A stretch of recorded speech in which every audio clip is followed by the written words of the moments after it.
What's up, my people? Welcome to another amazing episode of the Can Be Broken podcast, where we are shining light on the darkness that is domestic violence and abuse. If you've never been here before, welcome to the show. We got 3 simple goals to educate, empower, and encourage. We are here to educate anyone who has never been in an abusive relationship, doesn't understand abusive relationships, why people stay, why people don't leave, why they get in there. We might just find out. We are here to encourage all of our survivors to stand up and share your story without shame, fear, guilt, or judgment, because you are strong, you are powerful, and your voice deserves to be heard. And to anyone who is currently suffering in silence right now, listen, you are not alone. You are not crazy. Abuse is not normal. Your feelings are valid. And despite how it may look and feel in this very moment, there is always a way out, and we encourage you to safely seek support. Y'all know what it is. We about to go ahead and hop up in this thing because we got to rise above these insecurities, release the burdens of shame and guilt, and revive our God-given power, purpose, and passion the confidence way. 'Cause we about to light it up. So y'all already know it's another amazing episode, and we have another amazing guest because all of the guests are amazing and beautiful in their own right. Come on, shine that light. My amazing, beautiful sis, Angela, in the building. Raise the roof. Y'all see this energy? Do you see this energy? It don't make no sense. Like, we about to jump in this. I just don't understand why people are such vampires to our energy. I don't know. And why do you want to be attracted to an energy like this and then try to take it out? I know. No, seriously, to suck the blood out of it. You know what it is? I really think it's because they feel like they can handle it. And then once they get it, it's too much. It's too much. That part. It's like they want the light, but it's too bright. It's too bright. It's too bright, sister. It's too bright. So why y'all gotta be like this? You know what? Just stay in the darkness. I know. Seriously, stay in your cave. You know what I mean? Because what actually happens after they realize the bright is too, the light is too bright for them, we end up going in a cave. And then we ended up, taking our soul with us, which affects everybody around us, our children, our family, our jobs, and it's not fun. It's not fun. And we have to get out of that cave by ourselves. And it's a whole journey from there, It really is. And you mentioned it. This is so important because I was just having a conversation about this with my best friend, who's been my best friend for, 20 years now. And she had to end up pulling back. She's like a real empath. Like she carries, I don't know if you ever seen the movie Green Mile, but I just gave her the nickname. I'm like, you're Green Mile, because she takes on the weight of other people who she cares about, their problems, even if she doesn't know everything that they're going through. So because I was going through what I was going through, she could feel it, even though I wasn't sharing with her and being honest about it. She could feel it, and it was draining her, which I hate that. Like, I hate that my decisions were affecting her in such a way. But it is important for anyone who's currently in that situation, or even, before you get in that situation, when you see the signs, like, don't ignore the signs, duh.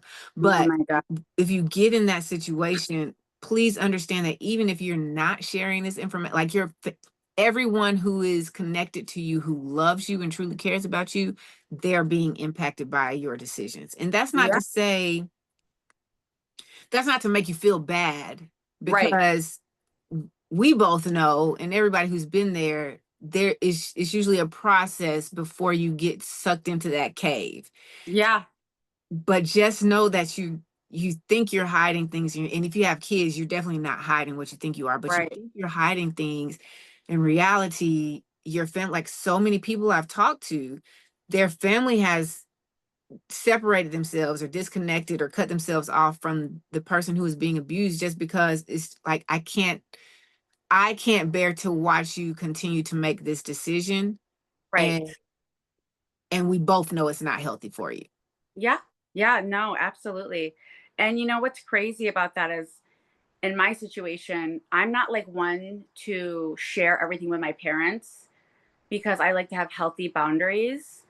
Um, but my mom is so in touch with me where the year I wanted to tell her, actually, it was like a year and a half that I didn't tell her anything about the situation because I wanted to be respectful of my partner at the time and the situation. And it is not her problem. And I don't want to worry her.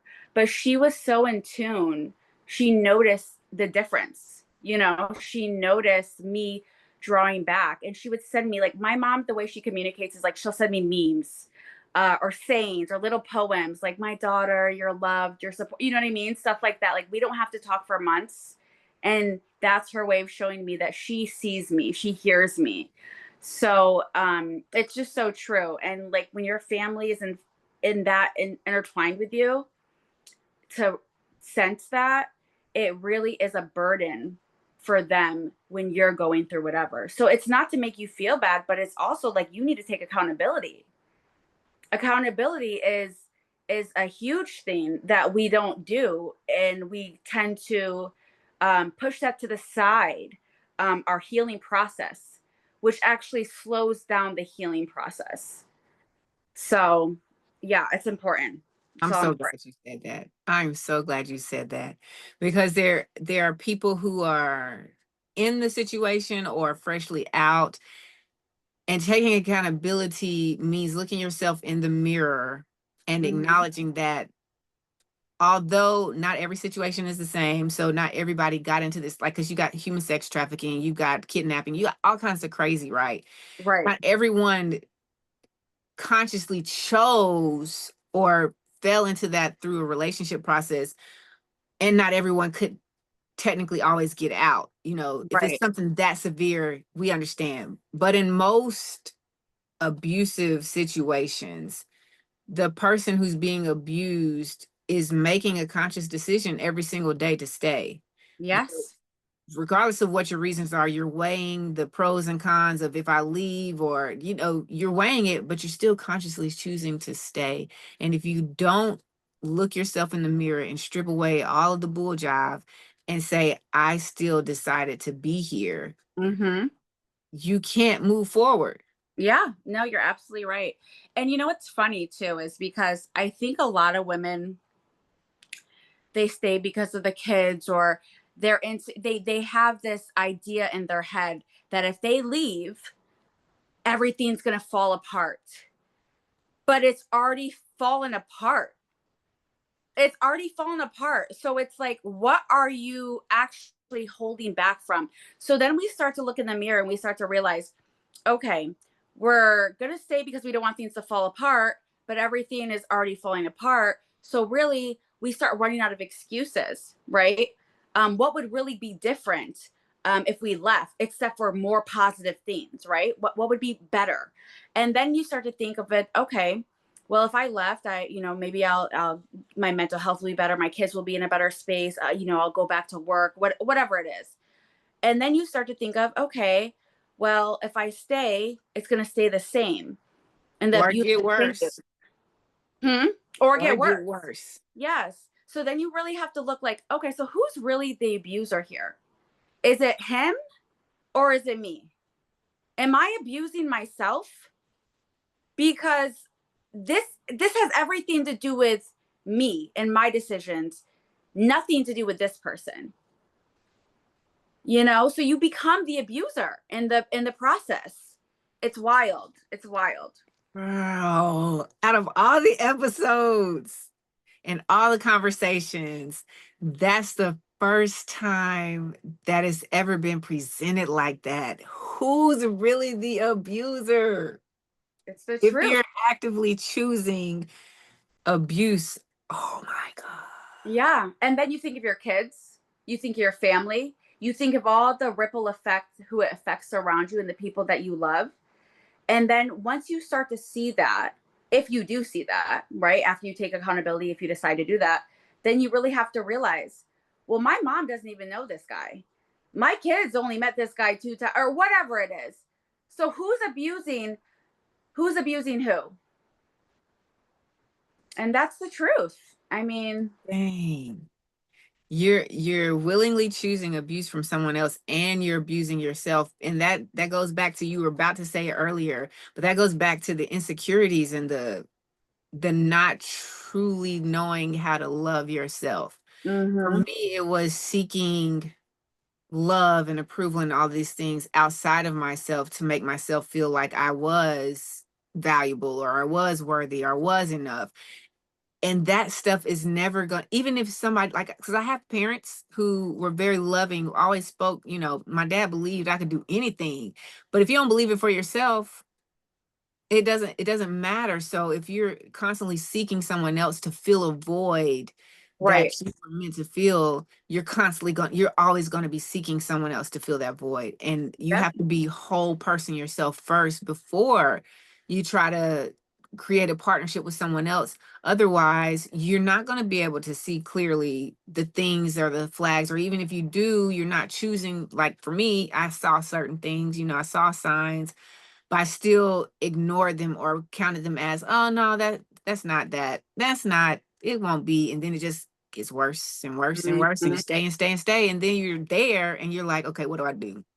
Yeah, until you're literally at the end of your rope. And it's, I don't know, for me personally, I totally understand the searching for something within yourself and not finding it. Um, it's just interesting because when you're in it, there's either two things that happen, right? You either recognize you're in it and you want to fight to get out of it, or you recognize you're in it and then that's your comfort. Your comfort is the chaos. So, in order to get out of that, you have to first of all recognize which side are you on? Is this chaos, comfort in my chaos, or am I going to really try to find comfort in getting out of this situation? And unfortunately, for the majority of women, we find comfort in the chaos because it's like a trauma bond. So it's so important to, notify these things. And when I was going through what I was going through with my partner, I was pregnant. I had two small kids. I moved across the country for this man. He's in the military, an alcoholic, had no idea he was an alcoholic. So I moved my life, my two small kids, where none of my family is, pregnant, sick as hell. And there were signs within the first month that something was wrong. And I ended up actually going back home to take a break within the first couple weeks. But I was pregnant. I already quit my job. I was depending on him financially. I ended up going back, and I mean, it just got worse and worse. Um, yeah, it's hard. It's hard. You have to really take things into consideration, and you really have to see, like, am I comfortable with this? Some people are. I mean, if you're choosing to stay, we have to be honest and say there is a certain level of comfort. What I realized in my own situation was, until my fear of staying outweighed my fear of leaving, whatever the fear is, because a lot of times people don't do things outside their comfort zone because of the fear of the unknown, Right. not because there's a true thing to be afraid of on the other side. You just don't know what's on the other side. Right. You have a certain well, like you said, you're comfortable, but you're conditioned, and the devil in this place. Right. You know the enemy in this place, but you don't know what you're going to be fighting or battling on the other side. So until that fear of staying for me outweighed the fear of leaving, I was always going to be there because I was Right. still afraid, but I wasn't more afraid of what was going to happen to me versus the fear of what I thought my friends would think, what I thought my family would think, what I thought his Right. family would think, what I thought his other kids would, like, all of these other things, all of these other unnecessary burdens that I put on myself to Right. help me make this stupid decision to Hmm. stay.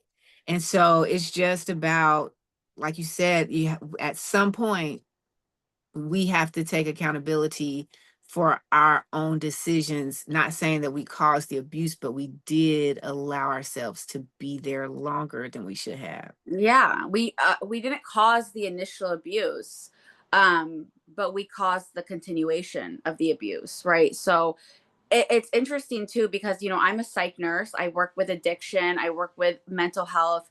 I've worked in corrections. So I see a lot of trauma, mental health, addiction, yada, yada, yada. So it's interesting to me how I ended up in this situation, because I was born addicted to drugs and alcohol. I was in the foster care system. I was with my real parents. So I kind of fought this stigma my whole life to make sure that when I had my kids, I didn't give them up. I took care of them no matter what, just to end up in this situation where I'm like, what? How did this happen? How did this happen to me? Like, I beat the odds just to get here. And then that part, for me personally, I think was really the deciding factor for me to be like, all right, bitch, you got to get out of this. You know what I mean? Because you did not come this far just to come this far. You did not break all these generational curses just to inflict them on your children because of decisions you want to make. And at that point, I'm like, I'm about to be 30 years old. I said, I have 2 kids already, and this is not their problem. And even if I'm not on drugs and alcohol, I'm not going to trauma them in other ways, right? We know how mental abuse works. We know how all these things work. It has nothing to do with substance as much as it does with emotional. So yeah, I made the decision. So let's talk about that before we dive into how you got there. Let's go back, because it sounds like you have a loving family. So you were born, oh my God. Gosh. You were born addicted to drugs and alcohol. Mm-hmm. And immediately they took you away from your biological parents, Yep. put you Right in from the foster hospital. care. Mm-hmm. How, as you look back on your life, how did that impact you? Not necessarily on the decisions that you made to get you in this last relationship, but how do you feel like that impacted you growing up? Were you feeling, did you have a rough childhood before you met the parents that adopted you and took you in, or like, what was your Um, experience like? so I did have a rough childhood in the sense where I was adopted by white people. Okay. So I was adopted by the same family that fostered me, thankfully. So they had me after I was out of the NICU and going through like the withdrawals and everything. They had me since I was a baby. And they ended up fostering me. My dad did try to get me back. Unfortunately, he couldn't stay clean. So it was like a 4-year, 5-year battle. And I got adopted around the age of 4 or 5. And so I didn't really know anybody else besides them. So they were loving parents, don't get me wrong, but there was obviously very religious, very religious. I was Christian school, Christian, but you know what I mean? Like the foster parents, they had a bunch of kids in and out of the house. There was like 12 of us at all times. So it's really wild to think. But my main thing was the not feeling loved, not understanding why I'm different from everyone else. I'm the only Black person Really? Out of like, all of the foster kids? until later on when they adopted more. Yes. Mm-hmm. Out of 12 kids at a time? Well, they would be coming in and out. You know what I Yeah. mean? Like Yeah. they wouldn't adopt everybody, but out of all the kids that were adopted, there were 7 that got adopted of us. And yeah, I was the only until my brother Christian. But that was later on. Mm-hmm. So I've already experienced like, okay, what it's like being with white people and then not seeing color, but I'm getting treated differently in ways because of my color. Right. So I think that had a lot to do with a lot of things in my life, honestly. And you mentioned your biological father was actually trying to get clean and Hmm. get you back. So Yes. did you have he couldn't, but did you ever get a relationship with either of your biological parents as you Yeah. got older? Did y'all So reconnect? yeah. So my mother passed away when I was 17. I never met her. I only spoke to her on the phone one time. She died actually, I believe, because her liver failed because of drugs. Um, but my dad, yeah, I met him when I was pregnant with my son. So it's interesting because I met him in 2017 or 2018, excuse me. And I was just finding out I was pregnant with my son. So my son is 6 now. So I've only known him the last 6 years. And we do have a good relationship. It's not like a father-daughter relationship. It's more of like the homie, you know what I mean? Mm-hmm.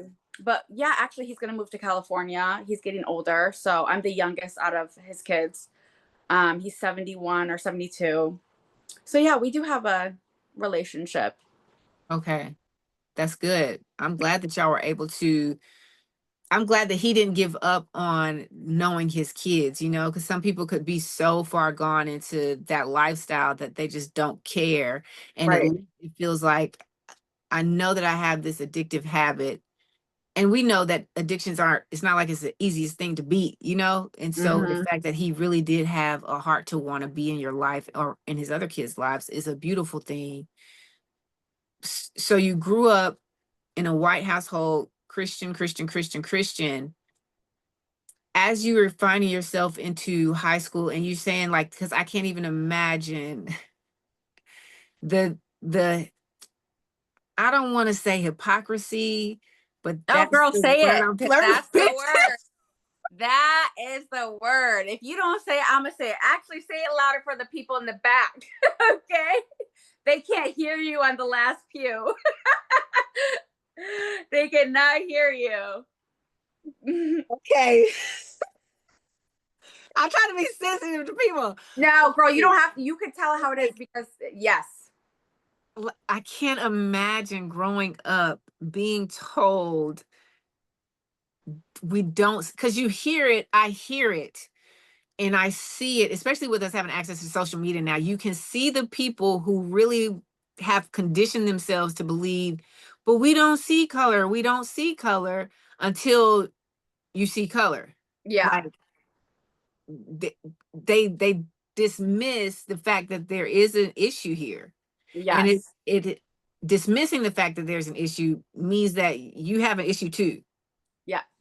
because you're not open to comprehending the tragedy that has existed in this country for all people of color, for the people who were here before anyone got here, all of our indigenous brothers and sisters, to everyone who is mixed or all Black or all Hispanic or what have you, any kind of brown skin. Color is seen. Yeah. And anyways, that's not what we're here to talk about. So We could do another episode on that, girl, we because got to I'll get into whole it. other episode. God talking. Man. Because I will So go in you're growing up like when you went to the Christian school, because I went to a private Christian school and it was majority white. There's Yeah. like it's a really small school, 44 in our graduating class. All four of us were Black girls. That was it, Yeah. So with you growing up in that house and going to a Christian school, it was all predominantly a white Christian school as Oh, well, or absolutely. Everybody was. I was the only person of in the house color and at school. and at school in elementary school. Yes. In high school, they put me in the public school, so I was exposed. Girl, I didn't even know what a weave was till I was like 13 or 14 years old. Because I didn't wear a weave and I wasn't Right. around people who wore weaves. So when I went to high school, I was like, why do they keep changing their hair? Like I was so naive and then derailed from the train after that. Oh my gosh. So do you remember back like the relationship that you just got out of? Mm-hmm. Is that the only time that you were in an abusive relationship, or do you feel like you experienced abuse in the household, maybe not physically, but emotionally or mentally or spiritually or anything in high school leading up to this point? Girl, I've been in so many. You know what's wild is since a young girl, and I don't know if this was because, daddy, whatever daddy issues you want to say, or not feeling wanted. I always was with older guys, always. Even at a young age, 14, 15, my boyfriends were like 22. It's gross. No. Now that I think about it, I'm like, they're pedophiles, right? Wait. At Yes. 14? 14, 15, 16 years old. Yes, girl. You're hiding this from your parents. No, they knew. Wait. Yeah. So when I was 15, I was in the 10th grade. My boyfriend was 22. They knew about it. What was their 16. response? Well, they were like, okay, so this is the thing. This is what you're saying. Like, people don't want to address the issue. So everything's fine until everything's not fine. You know what I mean? Oh, you're so mature for your age. Because I was. My sister dated older guys too. But I think what it was for my parents in their defense is they sheltered us so much up until the point I went to the public school, where they saw when we were kind of like going out on our own and, you know, learning about ourselves, that they didn't want to continue to be so strict. So it just happened to be that was the time that we were the dating age, you know? So that was like the worst time to not be strict. But I feel like they felt like they sheltered us so much that they had to back up a little bit, you know? How do they never said, okay, we understand that you are learning new things, it's coming to that age where you're attracted to the opposite sex, blah, blah, blah, blah, blah. But you dating a 22-year-old is just not like they never brought up a conversation about this being unhealthy. So the only time that my parents had an issue with it is there was two different times. And this is with two different guys that I was seeing around the same time. I would go back and forth between them because, you know, I would use the one for, you know, drugs, take it back to the other one. Um, but it was when my boyfriend at the time, I was 15 or just turned 16. He got a DUI. So when he got a DUI, my mom was pissed because I was in the car with him. Mm-hmm. And, you know, what ended up happening, my sister's a year older than me. She was dating her older brother, but because I was 16 and in New York, 17 is the legal age of consent. What happened was I got in the back seat. She got in the front and pretended to be my boyfriend's girlfriend because legally it was the age of consent and I was underage. So he ended up getting arrested, whatever, got out. I was back at his house. My sister took a taxi or Uber back to our house. So later in the morning, my mom came and was like, she's only 16, like knocking on the door, da da da, you know, screaming, freaking out, da, da, da, da, da, you know, but I'm like, now it's a problem, you know?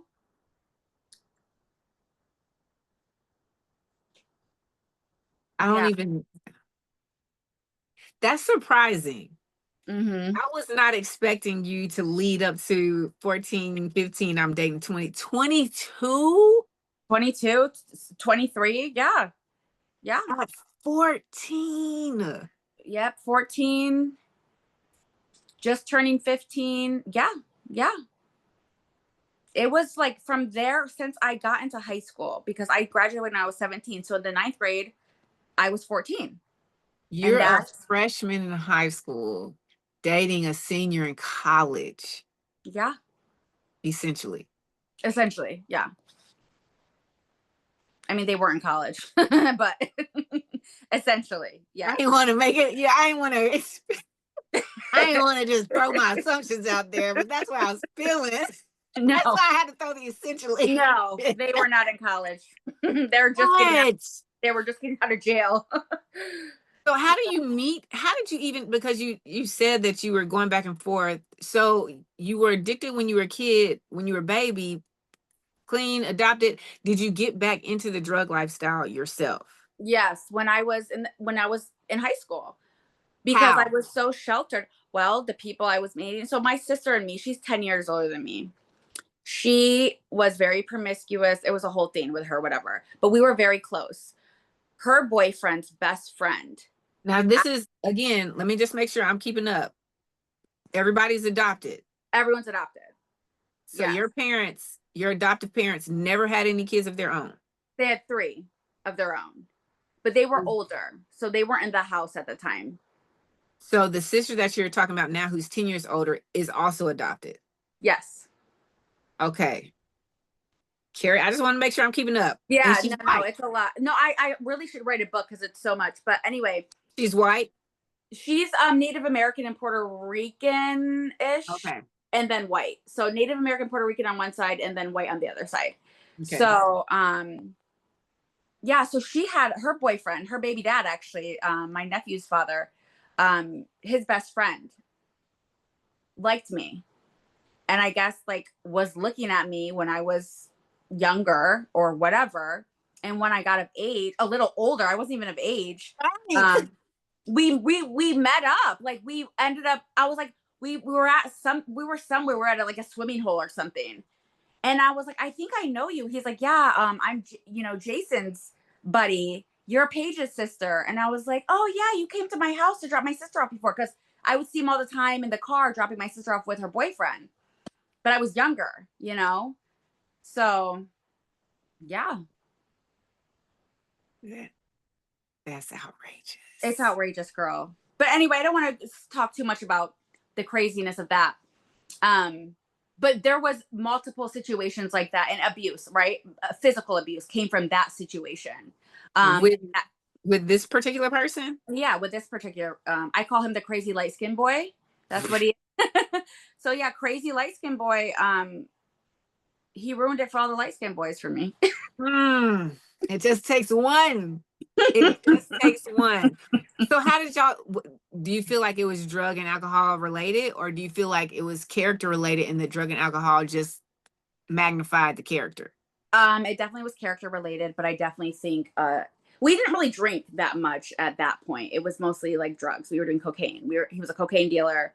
So I think that paranoia that comes with that type of hard drug really gets to somebody, And I was young, I'm outgoing, and he's very jealous, very controlling type of situation. So that was like the worst situation ever. I ended up getting a restraining order against this one, and he went to jail multiple times for me. Like it was a lot. How long did y'all date before you saw that side? Girl, we were together on and off. 15, 16, 17, till I was like 19. So 15 to 19, 20-ish. Even to this day at 32, like this man hits me up on social media with married and kids. I haven't seen him in over 10 years. Like obsessed with me still, it's crazy. Apologize. Why are you so obsessed with me? No, seriously. And I'm just like, I forgive you. That's the past. I mean, I haven't seen him in 13 years, but yeah. So when you were dating on and off for the 4 years, was it, well, clearly he was attractive, right? Oh yeah, he was a cutie. He was a cutie. He was older, so y'all could go hang out, y'all could do all kinds of stuff. How did it get to a point where it went from, I like this person, I like having access to the things that this person has access to, I like the way he treats me, to now he's abusing me? And what does that look like? You know what I think it is? It's like the grooming process, right? And when I look back at some of these men that I was with, now that I have daughters, I know when I was groomed. Now that I'm older, I was groomed from even before I even knew this man. This man, when he was dropping my older sister off with his homeboy, was grooming me. Because I would be on the trampoline. I remember being on the trampoline and him and my nephew's father coming up like, hey girls, like whatever, and then just going back in the car and like drop my sister off and leaving. Like from that, and that was years before. You know what I'm saying? So I think it was that, and I think also because, like, of course, you like the money, they have money, they take you shopping, they do whatever, and then the drugs, and then once you're on cocaine, I mean, and then like you have access to free stuff and whatever, and then it just got out of control so quickly where I didn't even realize. I was like on this merry-go-round of delusion till the horse went off the rail. Yeah. And so you feel like from that age up until now, do you feel like any of your relationships were healthy and they just ended because that it wasn't meant to be? Or do you feel like every relationship that you've been in just there was something abusive about that person? I have never been in a healthy relationship as an adult. Never. Serious. It's either been emotional abuse. This past one, emotional abuse, but I don't want to say only blame it on the addiction of the alcohol, but that was a big part of it. But even as we try to co-parent, as he's sober, there's a lot of emotional abuse because it's about control and controlling the narrative. You can't control me anymore. So now what you're trying to do is control what other people think of me. Yeah. And you do things to move me as a puppet to see how I'm going to respond. When I don't Yes. respond to you, you lose it. Say that again, because people I don't think people who are in this situation truly understand the power of not communicating. Yes. And it's because you have this connection, this unhealthy connection to the person, and you get to basically a delusional state because you've chosen this abuse over and over again. And you're delusional, not necessarily because of your own doing, but because of the way that they present themselves. And what happens is, for anyone who's never been in a relationship that's abusive, or who is in one and you're not understanding why you're still there, what's happening is it's not always bad all the time. Right. And you're holding on to the hope that the good will eventually overpower the bad, and it's not gonna happen, because the good isn't the character of the person. The good is the trap. The good is the grooming. The good is the dangling of the carrot, if you will, in front of you, but you got to be quicker than that. Yeah. No, And you're so, absolutely right. It's crazy because with this relationship, it's interesting actually because I have two kids' fathers. Okay, Spaghetti Hair's the first one, and this one we're just gonna call him No Neck. Okay, so let me tell you something. Wait. Stop. You are my type of friend, because when I tell you I'm a nicknamer. Oh, I got a nickname for everybody. I got a nickname. But you said don't want me to spaghetti. nickname me. You don't want me to nickname you when you're on my bad list, though, because you're not gonna like your nickname, and I'm gonna continue to call you that, even if you apologize. That's your name, bitch. That's your name now. That is your new name. Oh my gosh, this gives me so much life. Okay. We gonna act right. We gonna act right, y'all. We gonna act right. Okay, so No Neck. Here we go. No. No Neck. So No Neck and me were together first. Okay. I lived in Florida in 2017. At the time, I was a dancer. Okay, I was an exotic dancer. He was my customer. Wait, how did you get into that? Girl, I told you we have to do multiple podcasts because we will just go off topic. Okay, this is what I'm saying. Like, I could write a book. Okay, it's the trauma train. Okay.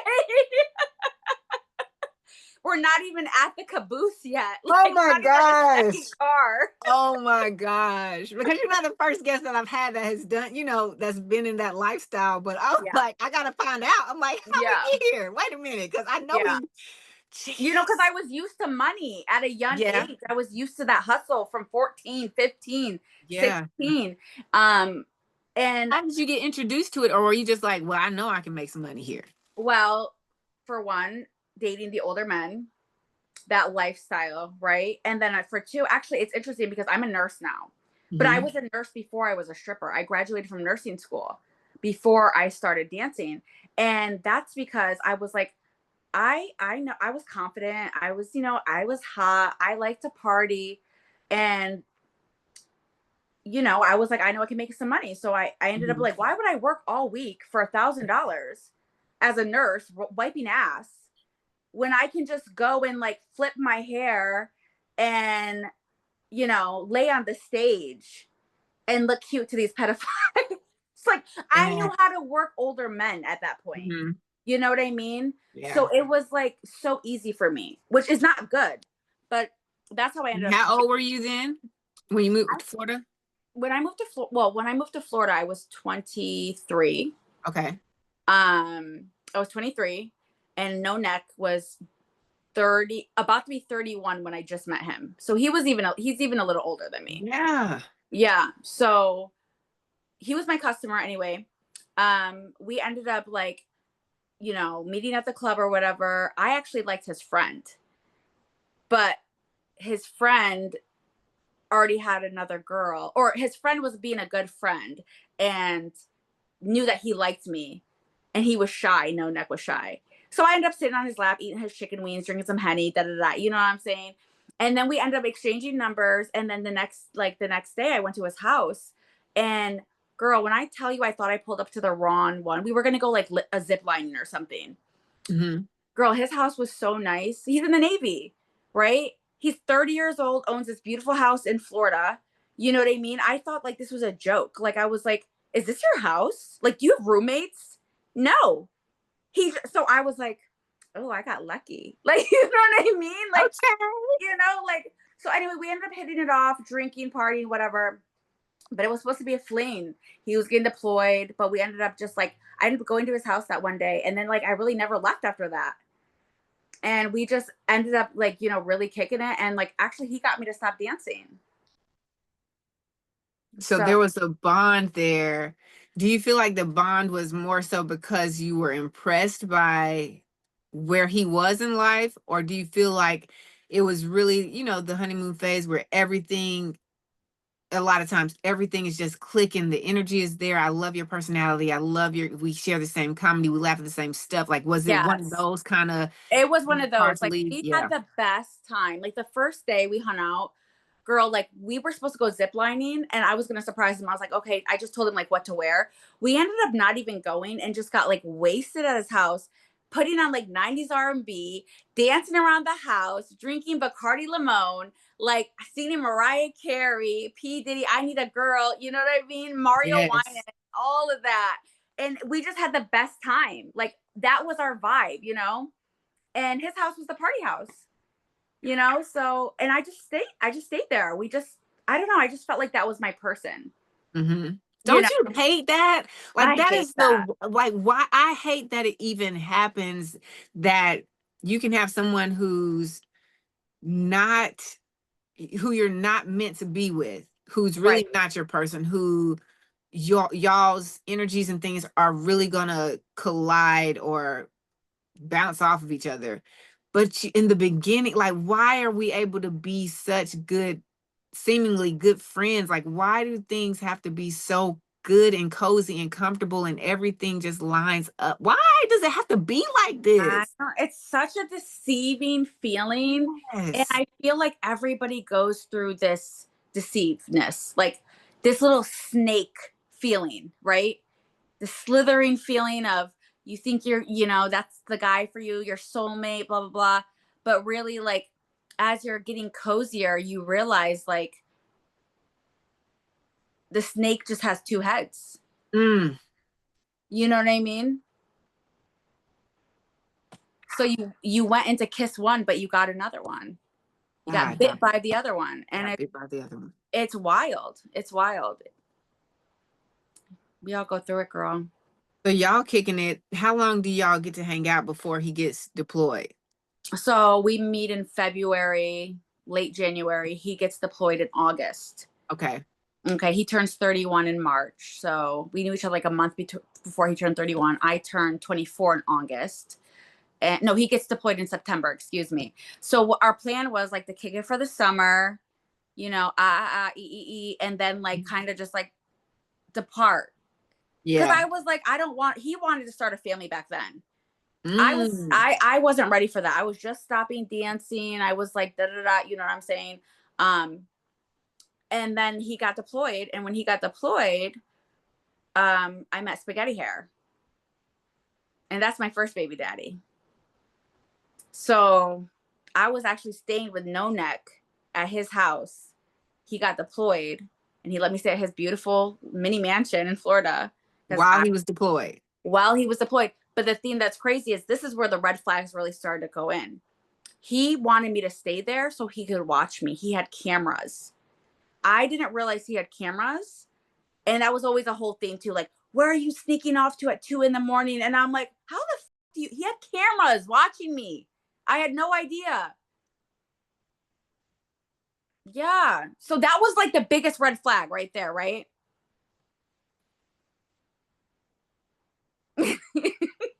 But girl, I was so savage. I didn't even give a shit. After some point, I was like, I don't care. I can do what I want. What are you going to do? Kick me out of your house? He didn't. He won it because he wanted to control me. But I was still going out with spaghetti hair.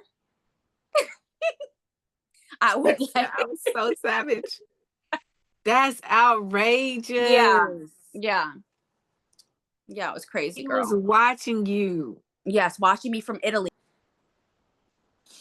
I'm thinking He he's was on the phone with watching you. me, asking me what type of coffee he want to send me back, and what kind of coffee cup and shit I want. And this just watching me on the camera, talking about, well, I know you like this type of coffee. I'm like, how do you know that? Like, meanwhile, he's watching me from the camera in his kitchen making coffee in the morning. You know what I mean? Luckily, I had some decency, and I never had the dude over. Yeah. That'd have been a whole nother issue. I mean, not like he could really do it, because how long was he deployed? He was like 6 months. Okay, so it wasn't that long, but still. Yeah. Yeah. It's a bold move for somebody to, I mean, I guess he was comfortable though because he had the cameras, but Mhm. that's a flag too. Like, no, you Yeah. can just hang out while I'm deployed and I don't really Right. know you. You can have my whole house. Right. And it was a flag too. And I didn't You really, didn't I was know. just like, You didn't realize it. cool. That's wild. So okay, so here we are. He's deployed for 6 months. How long do you stay at his place? Maybe like a month or two, if Okay. that. Because I ended up moving back to the East Coast because like the South wasn't doing it for me. And Mm-hmm. when I was already with Spaghetti Hair at that time, and Spaghetti Hair How actually, did y'all meet? when I stopped dancing, I got a real job working at a warehouse. And he forced me to get this job. So I really blame him. Okay. You Wait, wanted me no to neck stop or spaghetti dancing. hair? No Neck forced me to get a real job. Was like, I don't want you dancing anymore. He was trying to turn me into wifey material. Right. You didn't want me dancing no more. You want me to get a real job? Okay, cool. So I go get a job. It's Florida. It's warehouses. So I Yeah. get a job at this little warehouse or whatever, and that's when I meet Spaghetti Hair. So it's technically his fault that I met Spaghetti Hair because you forced me to get the job. So that's not my problem. Me and Spaghetti Hair, and that was like love at first sight. So I thought.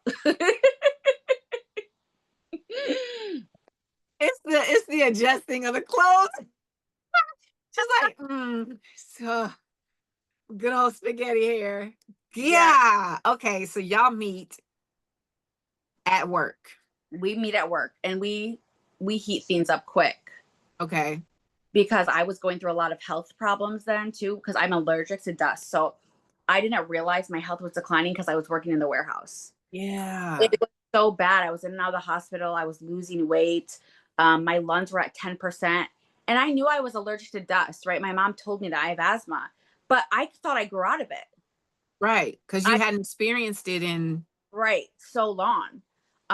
Meanwhile, I realized it was the warehouse after months of in and out of treatment and all this stuff. I was literally like 98 pounds. It was horrible. it's Um, crazy. so he was there for me during that. No Neck was far away. We were having our problems. So Spaghetti Hair really stepped up, and that's when we got close. That But crap right there is, it's just, I feel like it's so unnecessary mhm, because you get drawn to, like, to have a man who shows a nurturing side right, and a protective and a nurturing side. right. It's just like, and then for it to be a setup is trash. Like, just don't. Spaghetti Hair, honestly, even though, trust me, No Neck and me have some issues, Mhm. Spaghetti Hair was complete blindside. Complete Really.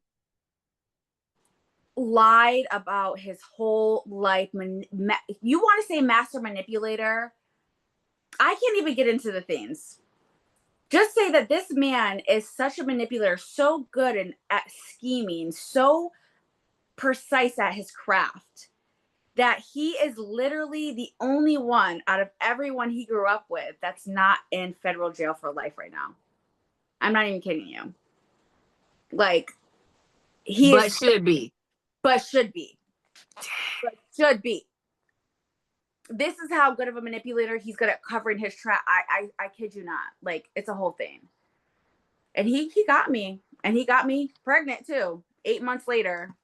So I was, y'all meet yeah. in September because you Yep. get a job. Yep. September, end of August. Yeah.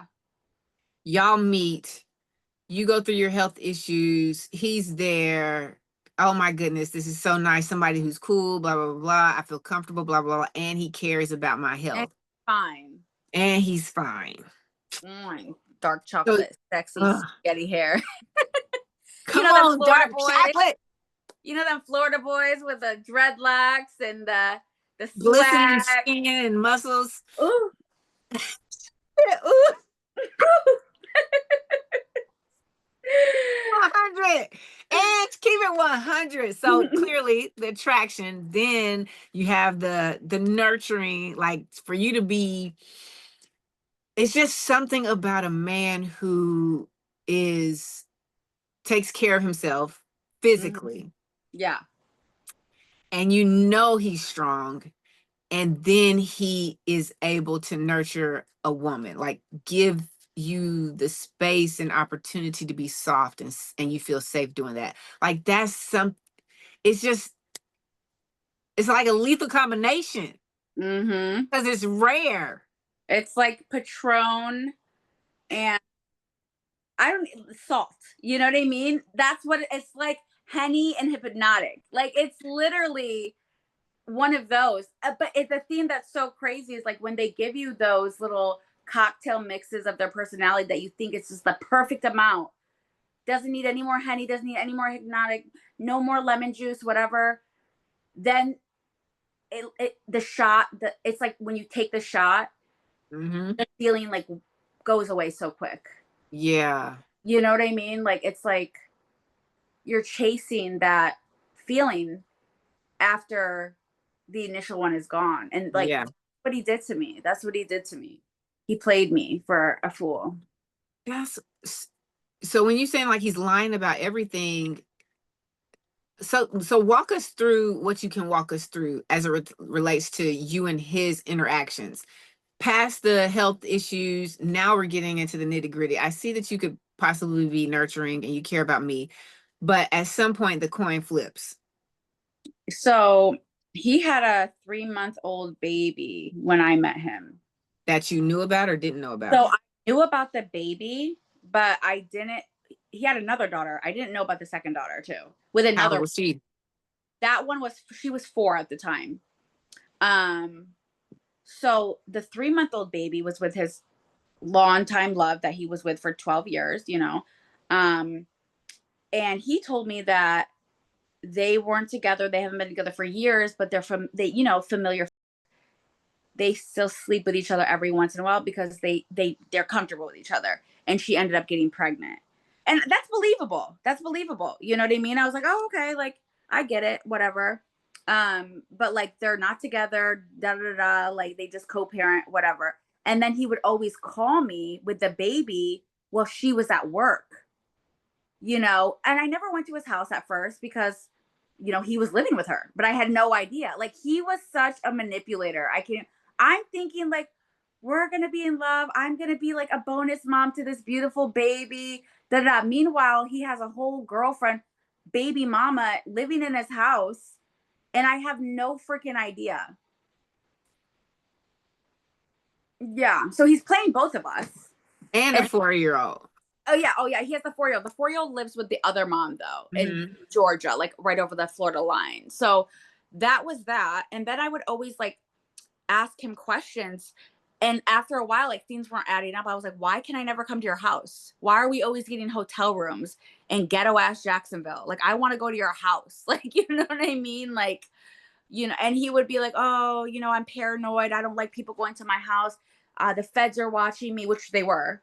But that's a whole thing. They were. But I was like, okay, I was trying to be understanding. So, but then after so many times we went to a hotel and I kept having these bad experiences at these hotels he was taking me to because it was in Jacksonville, Florida, which is like hood beyond hood. And like, it was just, I was like, I'm not going to any more fucking hotels. If you want to fuck me, you better bring me to your house. And this is at like end of December. So we're messing with each other for like 4 months now. So one day we ended up going to his house, but he blindfolds me.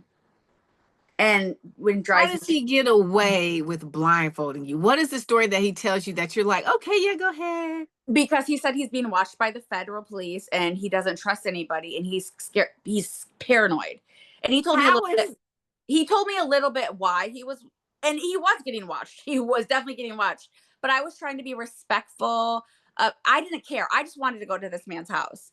He was like, I'm going to blindfold you so you don't remember. Like, that's how paranoid he is. And he's like that in real life. He's a street dude. how do you convince yourself to be okay with dating someone you know is being watched by the feds? So that was already like, I was already in with him. We've already slept together because I didn't find this out till later on, Mm-hmm. until I started to really push him about going to his house Mm-hmm. because I wanted to go to his house and he would always have an excuse. And I was like, why can't I go to your house? And then that's when he told me about the feds and he was paranoid. He didn't want to get me involved in anything because he has cases going on with some of his buddies and blah blah blah blah blah whatever. But I was Yeah. like, I was like, I don't care about that. Like, I just want to go to your house and like we're together. So your ride or die, you know, and he, you know, whatever. I was trying to get out of that street life, like that thug life, going for no neck. No neck was the good white fence, da da da. But once No Neck left, I got slipped back in the streets. And plus, I was in Jacksonville. It's hard not to get slipped back in the hood when you're in Jacksonville, Florida. I mean, can you blame me? Okay, so let's pause right here because where is your mother? Where are your parents at this time? Like, do they even know that you're dating anyone? No, but I'm 23 years old. I don't need their permission. Right? You don't need their permission. I was just curious if there was a relationship there where it's like, yeah, so I'm with the, because I mean, well, I guess it's still only a couple of months, so you probably wouldn't even share that information until it's Yeah. later down, until it gets more serious. But you don't take it as a red flag. You like, well, listen, boo, I can't. I'm so disappointed, not in you. I'm No, so I'm disappointed, disappointed girl. in And me. I'm disappointed in the mindset, the the conditioning that we have from a media standpoint, from a societal standpoint, which is a woman has to be ride or die. A woman has to prove her loyalty, regardless of whether or not the male is worth me. I shouldn't have to be ride or die with anybody. I should Right. have your back, but I shouldn't have to risk me putting my life on the line for any reason, and you're not my husband, shouldn't be a Right. thought in my mind. But No, you're society has absolutely right. conditioned us You're to be absolutely right. like, this is that accept me, I am, show me, I'm showing you that I am enough for you type energy. You know what I'm saying? Because I've Yeah. been there, not necessarily in those type of situations, but still like just trying to prove that I'm wifey material or prove that you should, I'm pick me and not the other person type Yeah. energy. And it's because of the way society sets us up. Society doesn't put the pressure on a male to be a man. They Mm-hmm. put the pressure on a woman to submit and be your Bonnie and Clyde. Like, we ain't, I ain't nobody got time to be gunslinging in these streets for y'all. Mm-hmm. You Mm-hmm. need to man up and act like a man and stop doing the street life stuff and stop Yep. needing me to be able to keep your secrets or what have you, or letting you do stupid stuff and then me being like, well, I'm still going to be loyal to you, boo, because I Mm-hmm. know. No. And I hate that society has conditioned us to be that way. And I hope Mm-hmm. that these episodes and more conversations like this are had, because I'm seeing it now, even with in the schools, like some of the girls, like the their need to be flattered and be felt seen by a Yeah. guy who can't, one, at this age, can't provide you with nothing anyways but Right. attention. But then knowing that these little boys are still like, it's like they hit puberty and they just got the swag to know how to play you. And Mm-hmm. I hate that you went through that, because of, I think it's the pressure and the feeling and the false, it's a conditioning that creates a false narrative in the mind of a female and a young lady to think that I gotta be loyal to someone who hasn't even shown me that they're gonna be my man for the rest of our lives. Yeah. No, But you're I gotta be loyal to you. So now you're here like, yeah, baby, blindfold me. I got you, boo. You can trust me, even though you in some bull job nonsense. Don't worry. I ain't gonna snitch. I ain't gonna tell nobody. I just want to see your crib. Show me something. I wanted to see his crib so bad, girl, because I was so like to the point where I was like, if you don't show me your house, you know what I mean? We're done. So I didn't really care at that point if he wanted to blindfold me to just so I could go to his house, because I wanted to investigate. I wanted to investigate. So I didn't even care. I was like, blindfold me, tie me up. I don't really care. Put my legs behind my head. Just get me in your house. I need to see what's going on. Because let me tell you, let's pause right there. It's funny and it's crazy, but let's listen to this really quickly. That's your intuition telling you something's not right. Right. And there's so many like it was a red flag. That was my red flag. That was my red flag. And I found the red flag when I went to his house, and the red flags kept coming. But what it was like, just, when you feel like you can like change somebody, the fixer girl, like I feel like that was me, and that's always been me in a way. I don't know. Yeah. And it's just like, it's just at the end of the day, Kim, sorry. I already told you what we Spaghetti hair, he's long gone. He actually gave me 2 beautiful kids. I'm super happy about that. He hasn't seen them in over 3 years now. I haven't even talked to the guy. Why hasn't he seen them? Because he doesn't want to.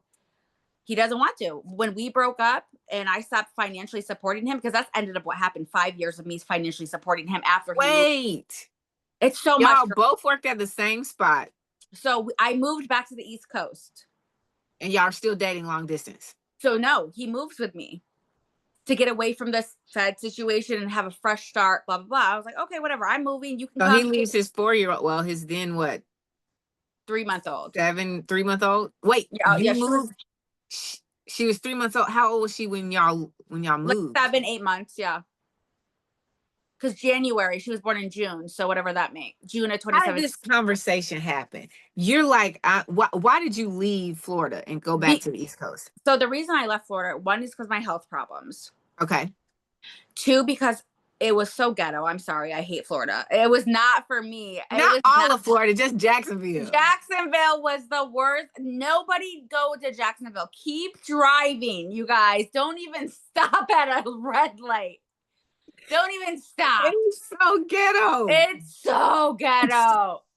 It was the worst thing ever. But anyway, the reason I was in such a rush to leave is because No Neck was about to come back. And I was messing with Spaghetti Hair. Spaghetti Hair. And I knew if No Neck came back and I was with Spaghetti Hair, there was going to be issues if we were all in the same state. So I rushed back home, and he was like, I'm going to come home in 2 weeks. Like, just wait for me. But I was like, no, because I knew he would have convinced me to probably stay with him and maybe have a baby. I wasn't ready at that time, And it was just so much between me and Spaghetti Hair where I was kind of torn, where I knew I didn't want to be confronted with that triangle. So I just went back home. Okay. And Spaghetti Hair is like, well, I love you, baby, so I'm coming too. Yeah, basically. I need somewhere to get away to. So you moved back to Cali. No, I moved back to Pennsylvania. I mean Pennsylvania. Yeah, because Okay. So you move up to Pennsylvania. Yep. And he goes up there. You had a place to stay already? Yes, because I had a sugar daddy in Pennsylvania, girl. From when I danced back in Pennsylvania, I got in touch with my sugar daddy. Now, Spaghetti Hair was on board with the sugar daddies. So how I got he didn't care. He didn't have to work. He was getting money. Yeah, he was benefiting. He was benefiting. And I wasn't doing nothing with them. They were too fat and old, but they were just like wanting me for arm candy. You know what I mean? So I already had a place. I had a car because I had totaled my car when I was out there too. So I got a new car from my sugar daddy. Spaghetti Hair knew about the sugar daddies. Like, he didn't care. So I was playing the sugar daddy thing, and then we moved back. We had a nice little apartment, whatever. And I ended up getting pregnant. So I cut my sugar daddy off because obviously if the baby comes out, like, we're not sleeping together. So he's going to be pissed. It's going to be a black baby. And this is a white, fat Italian man. So yeah, I had to cut that off. And that's when everything started going downhill. Because the funds were, so you started working though, or were you working anyways? No, I was working anyway. I was working back home in Pennsylvania. And then, he was working too at the time, but then he stopped working, and like his flex was like suing companies. You know what I mean? Like one of those. I didn't realize this is what he was doing, but he did this the entire time we were together. After 4 years after that, he would work for a couple months and hurt his neck, or they're racist. I swear to you, he had like 4 settlements in 5 years. And he was winning them? Yes, but the thing is, he was not giving me the money. It takes a while, like your workers and everything like that. So this is what he would do. He would like get a job, work a couple months. They're racist. My neck. My knee. Black man in America. You know what I mean? Like, I'm not even kidding you. It was like this whole thing. And I was so fed up with it. After I had my son, I was taking care of his kids, like helping him with his. They were coming to visit. Yes. I was paying for flights to go visit them in Florida. I was literally holding everything down, buying the kids school clothes, trying to be that good girlfriend, trying to be nice, buying the baby mom's Mother's Day gift, even though I didn't like them, saying they were from him. Like, I was such a good girl to him, and I just got shit on. And that was like what it is. It's just like, that conditioning, like you said. And it just was downhill from then. He So we have 2 kids. He hasn't seen them since 2022. My daughter, my 4-year-old, doesn't even know who this guy is. He moved back to Florida. He moved back to Florida before I even moved to California, like a year before I moved to California. And what happened was we had broken up, but we were still co-parenting. I don't even want to get into this other part of the story because you're going to get your mind blown, and we don't have time for it. But oh, Lord. Well, you can't. Okay, we in here now. Okay, so we're in here, sis. I'll just tell you real quickly. So when after I had my daughter, so I had my daughter in 2021. Mm-hmm. I was struggling financially because I was the only one working. I was working in the prisons. I was a nurse, so I was making good money, but only to support us. And I was supporting his other 2 kids as well, like with stuff like his child support, paying his child support, flights back and forth to Florida. The girls want to come here to visit, pay for everything with the baby. He wasn't working. He was on workers' comp. So he was getting like a little partial bullshit check, So I was fed up. I was like, I wanted to leave him like the year before, but I ended up getting pregnant again. So I ended up getting married. To him? No. To somebody else. How? Or how do you even get? Who are these people you are meeting? How do you even meet these people that are like, yeah, she got a whole boyfriend and a baby on the way, but come on. No, I was like 3 months. My daughter was like 2 or 3 months when I got married. And it was it was like a more of a deal. Okay. You know what I mean? Understood. Yeah. So that happened. But then what happened was I didn't tell my baby daddy at first. We talked about it prior to me doing it. Like, oh, this is an idea. What do you feel? He was okay with it. But then he was like, took it back. Like, he wasn't okay with it. Because he's like, well, what if I want to marry you? And I was just thinking, boy, you don't even have a job. Like, what? So I needed money. That's all I cared about. I was panicking. I just had a baby. I was working a contract job, so I didn't have benefits. So I just needed money so I could stay home with my baby. Mm-hmm. You know what I mean? So I'm just thinking of like mommy mode. I don't give a shit about anything else at this point because I want to be able to spend time with her. I want to be able to, pay my bills and whatever the case may be. So that happened, and then So did you and your kids move in? Like, how does that even work? You get married. Do y'all move in with the guy? no, but he gets us our own apartment in New Jersey because he's from New Jersey. So I moved to New Jersey. He gets us our own apartment because He knows about your boyfriend? yeah, he knows about my baby daddy. It was Understood.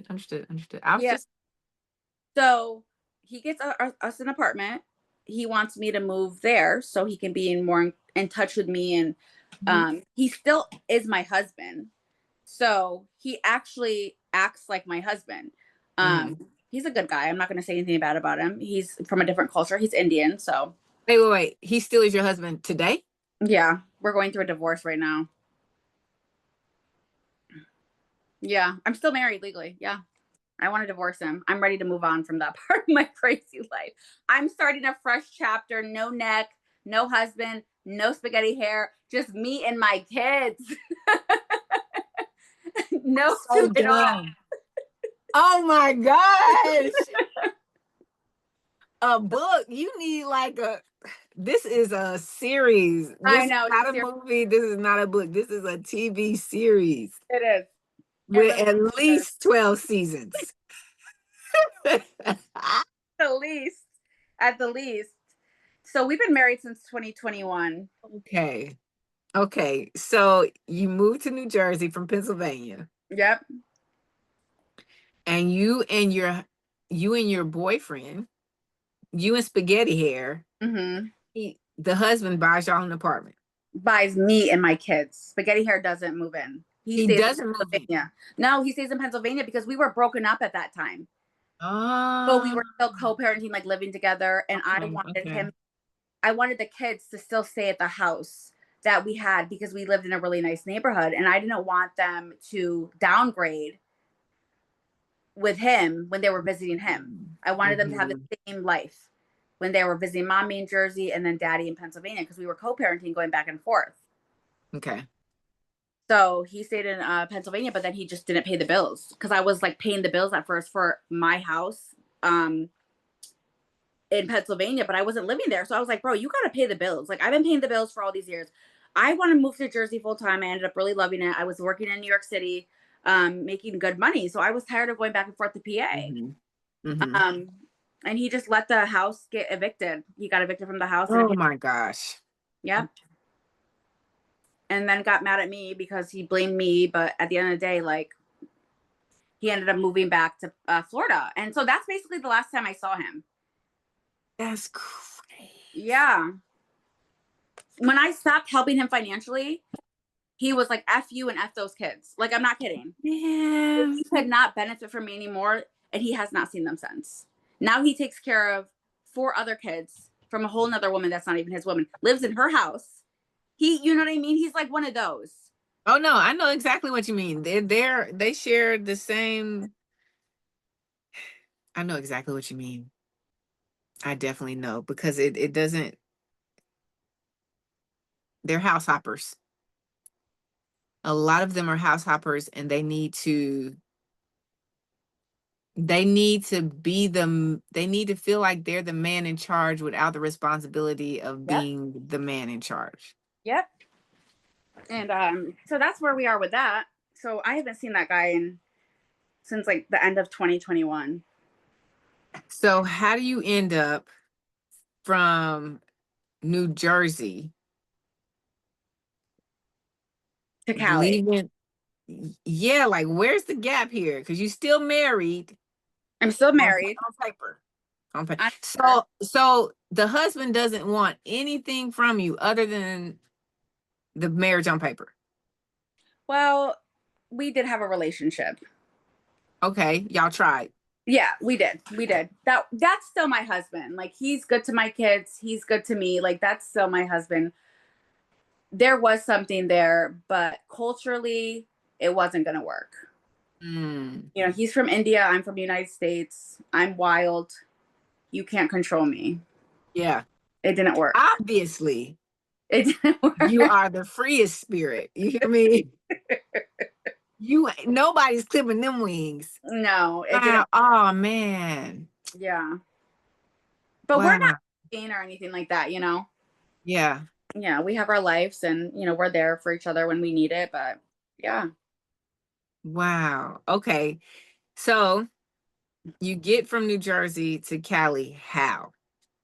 So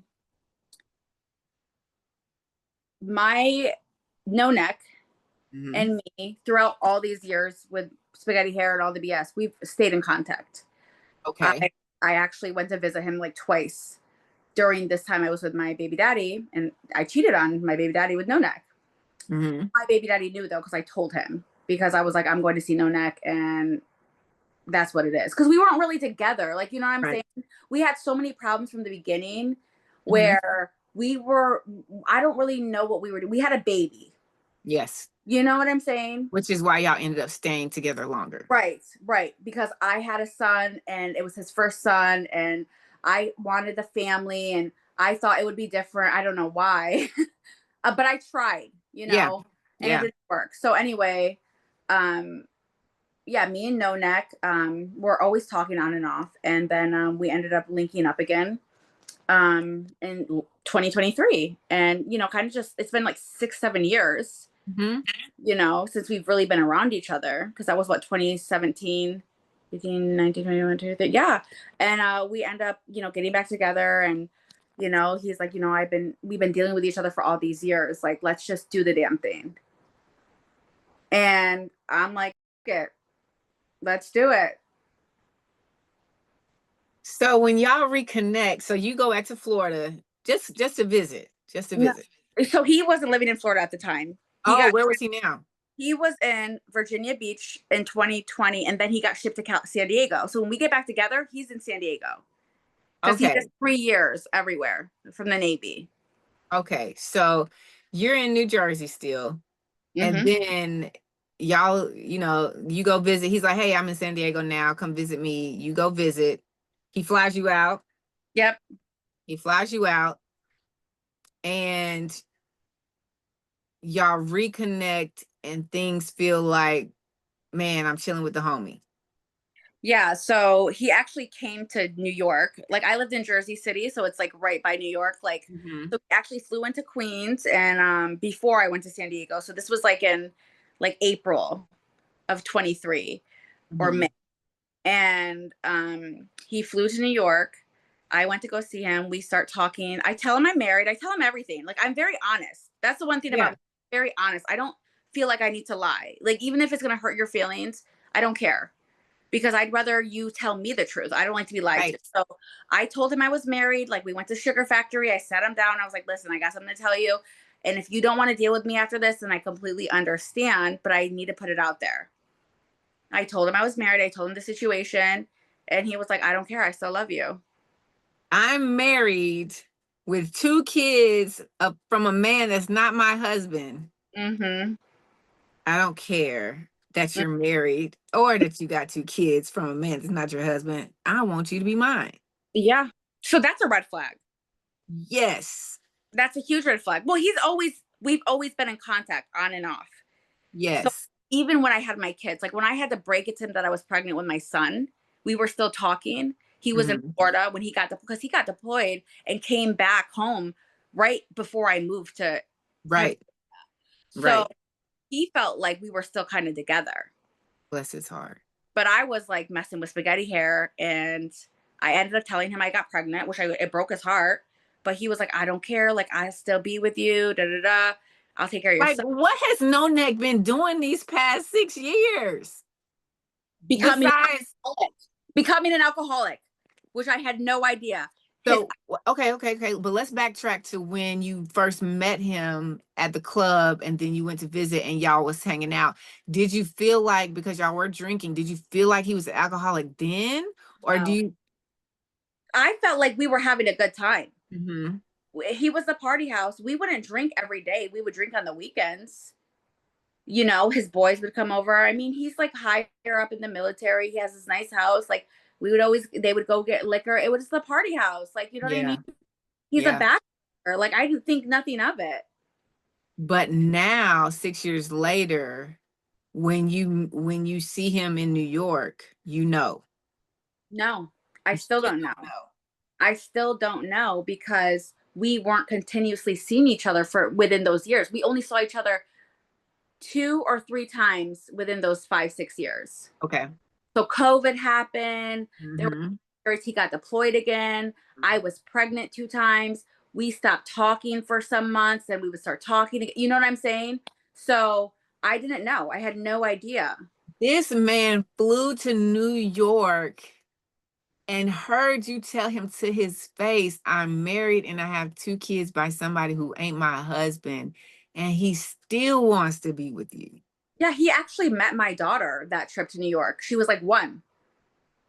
He already knew about my daughter and my son because like we were talking back and forth. Like he's FaceTimed with my son and my daughter when my baby dad was out doing whatever he was doing. You know what I'm saying? He was the first man I was with after I had my son. I wasn't with my baby daddy physically. So Mm-hmm. he was the first man. I went to Virginia to visit him. He was that like I like loved that man. You know what I mean? Like I really did care for him. I do care for him, but so he already knew about the kids. Mm-hmm. He didn't know about the marriage. The kids were like he didn't care about. Like he didn't care that I had kids. He already knew about them. He already accepted that pill, Yes. swallowed that pill. The, Wow. the marriage was the one that I had to break to him, and he didn't care. What kind of lavender oil you got? He didn't care until he This is cared. bananas. Until he cared, girl. When he Until gets he cared. mad, yeah, So until he cared. okay, so he comes out to New York, you break it to him, and he's like, he processes it, and he's like, well, we figure this. How does he even, what, I'm trying to figure out where his brain is going. I'm telling you I'm married, and you're saying you don't care. I still want to be married to you. What do you like? How long did you're still married? I'm still married. What does he think? Like, you obviously didn't take his I still want to be with you as in let me go get a divorce from this dude and we can be together. Well, the reason I didn't get there was a few different things that were stipulations on that situation. Okay, Um, okay, okay. and I was honest with him about it, and he was okay with it. But I'm not divorced now because we're not together, and there's no rush for me to get a divorce. Right. And my husband is a good husband. We That's don't see each other. We don't live with each other. I haven't seen him since last year, but I'm not in a hurry to get divorced yeah. because I'm single and I've been single for a year now, you know? Okay. So y'all meet up in Queens. Mm-hmm. Then he flies back home. How many months later before he flies you out to visit? So this is May. So I go out there in June. He And flies me to y'all San Diego, and then I fly back home. Then in July, he flies me and my kids to North Carolina to meet him for 4th of July with his family. We meet the family, everything like that. And then in August, he flies me and my kids to San Diego to stay with him for a couple weeks. And then that's when we decided, he's like, I want you to actually I went to San Diego twice in August, one with the kids and one without the kids. So he flies me out like a few different times. And then we just, we're talking. So, and he's like, you need to move with me. And it was a hard decision. We went back and forth a lot about it. I didn't want to move. I wanted to wait a year until he got transferred back closer to the East Coast. I just got a job that I loved and my family, my kids. But anyway, long story short, he ended up convincing me to move. I ended up pregnant, and then it was downhill, girlfriend. so the 4 months that passed after he came to New York, everything, nothing there, you didn't see any, I mean, outside the obvious of he still want to be with me and I got all this going on. You didn't see you didn't see anything, like there was no signs of the alcoholism, there was no signs of control. I mean, well, Yes, the control there control was was still there. the control was still there, but he was always a little like that. You know what I mean? The control was still there, and clearly, like even my best friend, like she's known him for all these years too. She's like, he has an unhealthy obsession with you. Like, why does he even want to be with you, Angela? You're a hot mess. And she's right.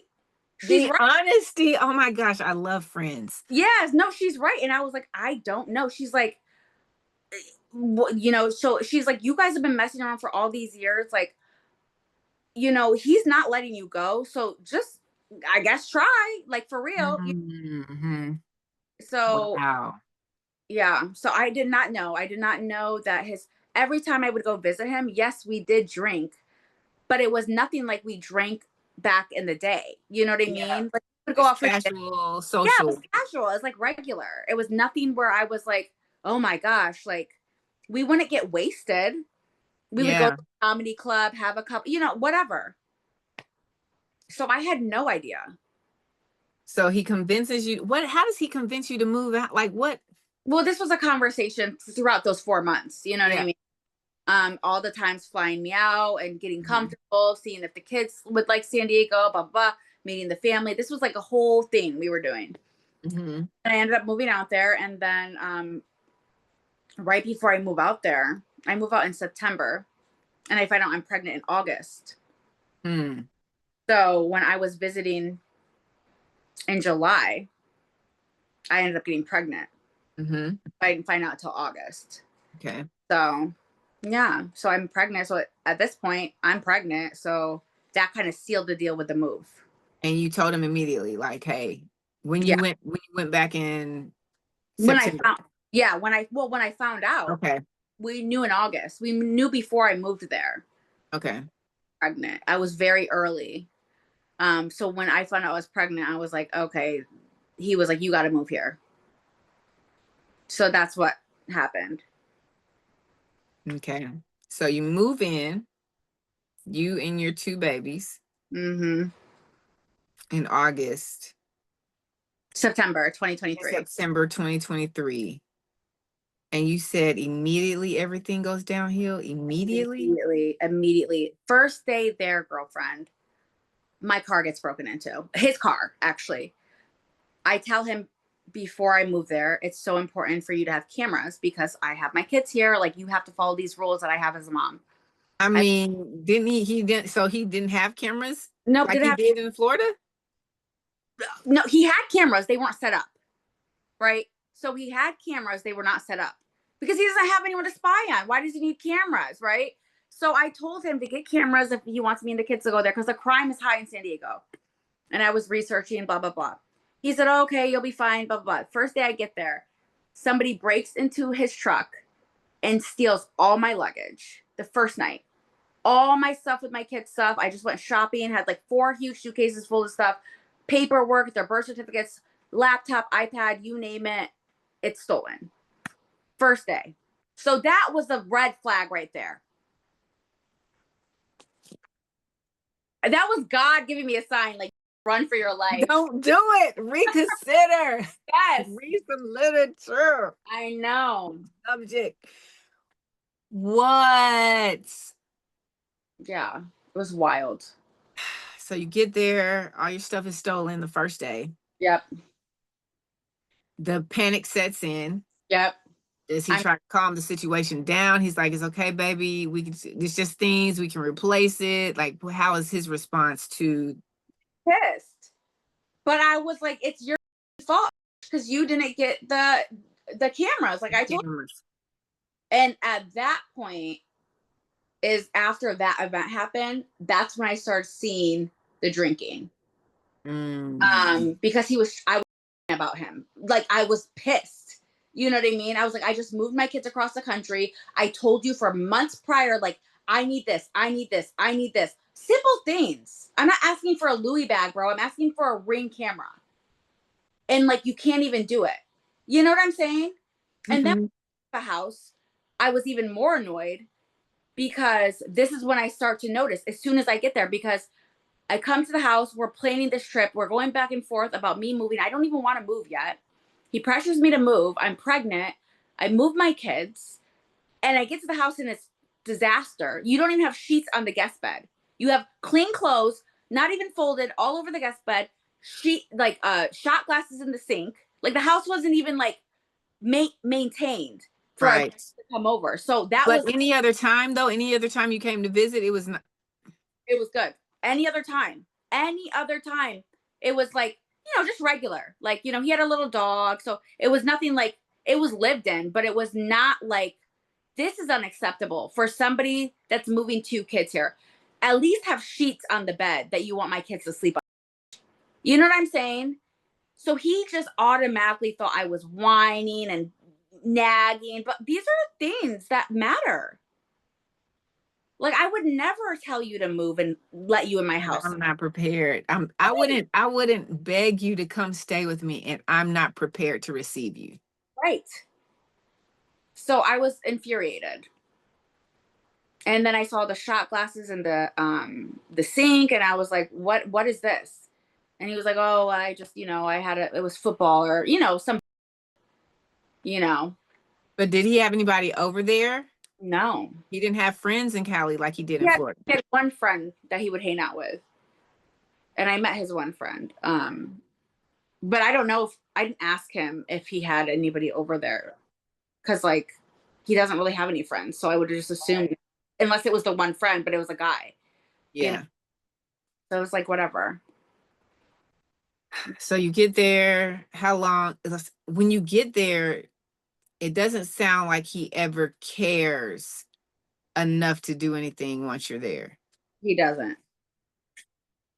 When I get there, so then on top of me being so sick with this baby, like, growing up nonstop, looking at his face made me puke. I'm not even kidding. I'm not kidding you. I'm not being dramatic.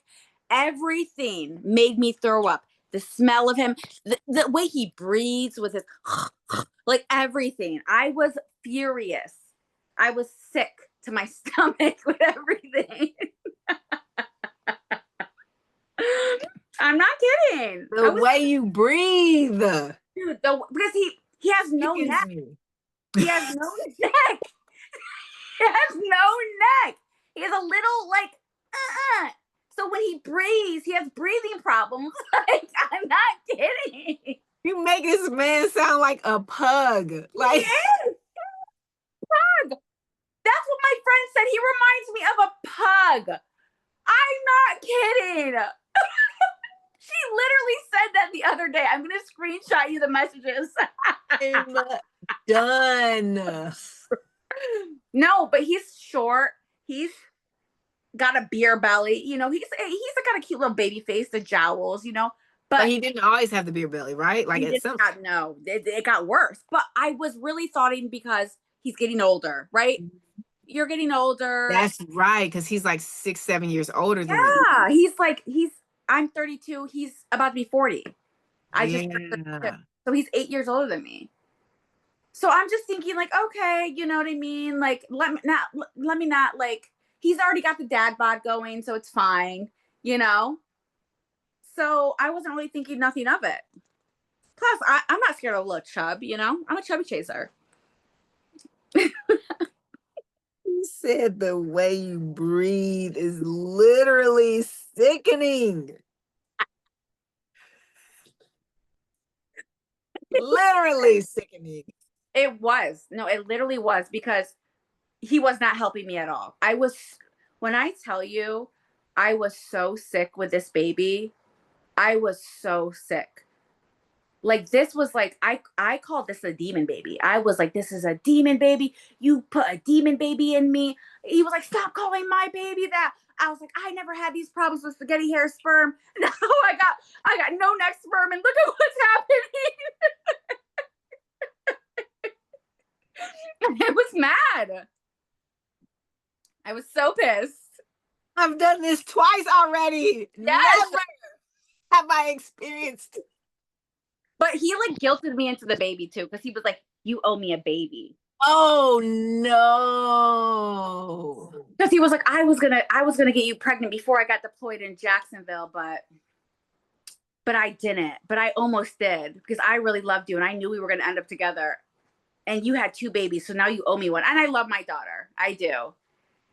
I love her so much, but boy, after 2, it goes downhill. Like, it's just been downhill with that no neck, frog belly toe pug eyes.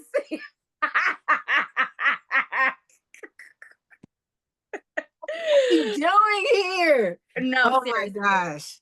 Okay. So he's not he literally just he's nothing like he was in Florida. Nothing. Nothing at all. Nothing like he was on the phone, on the visits.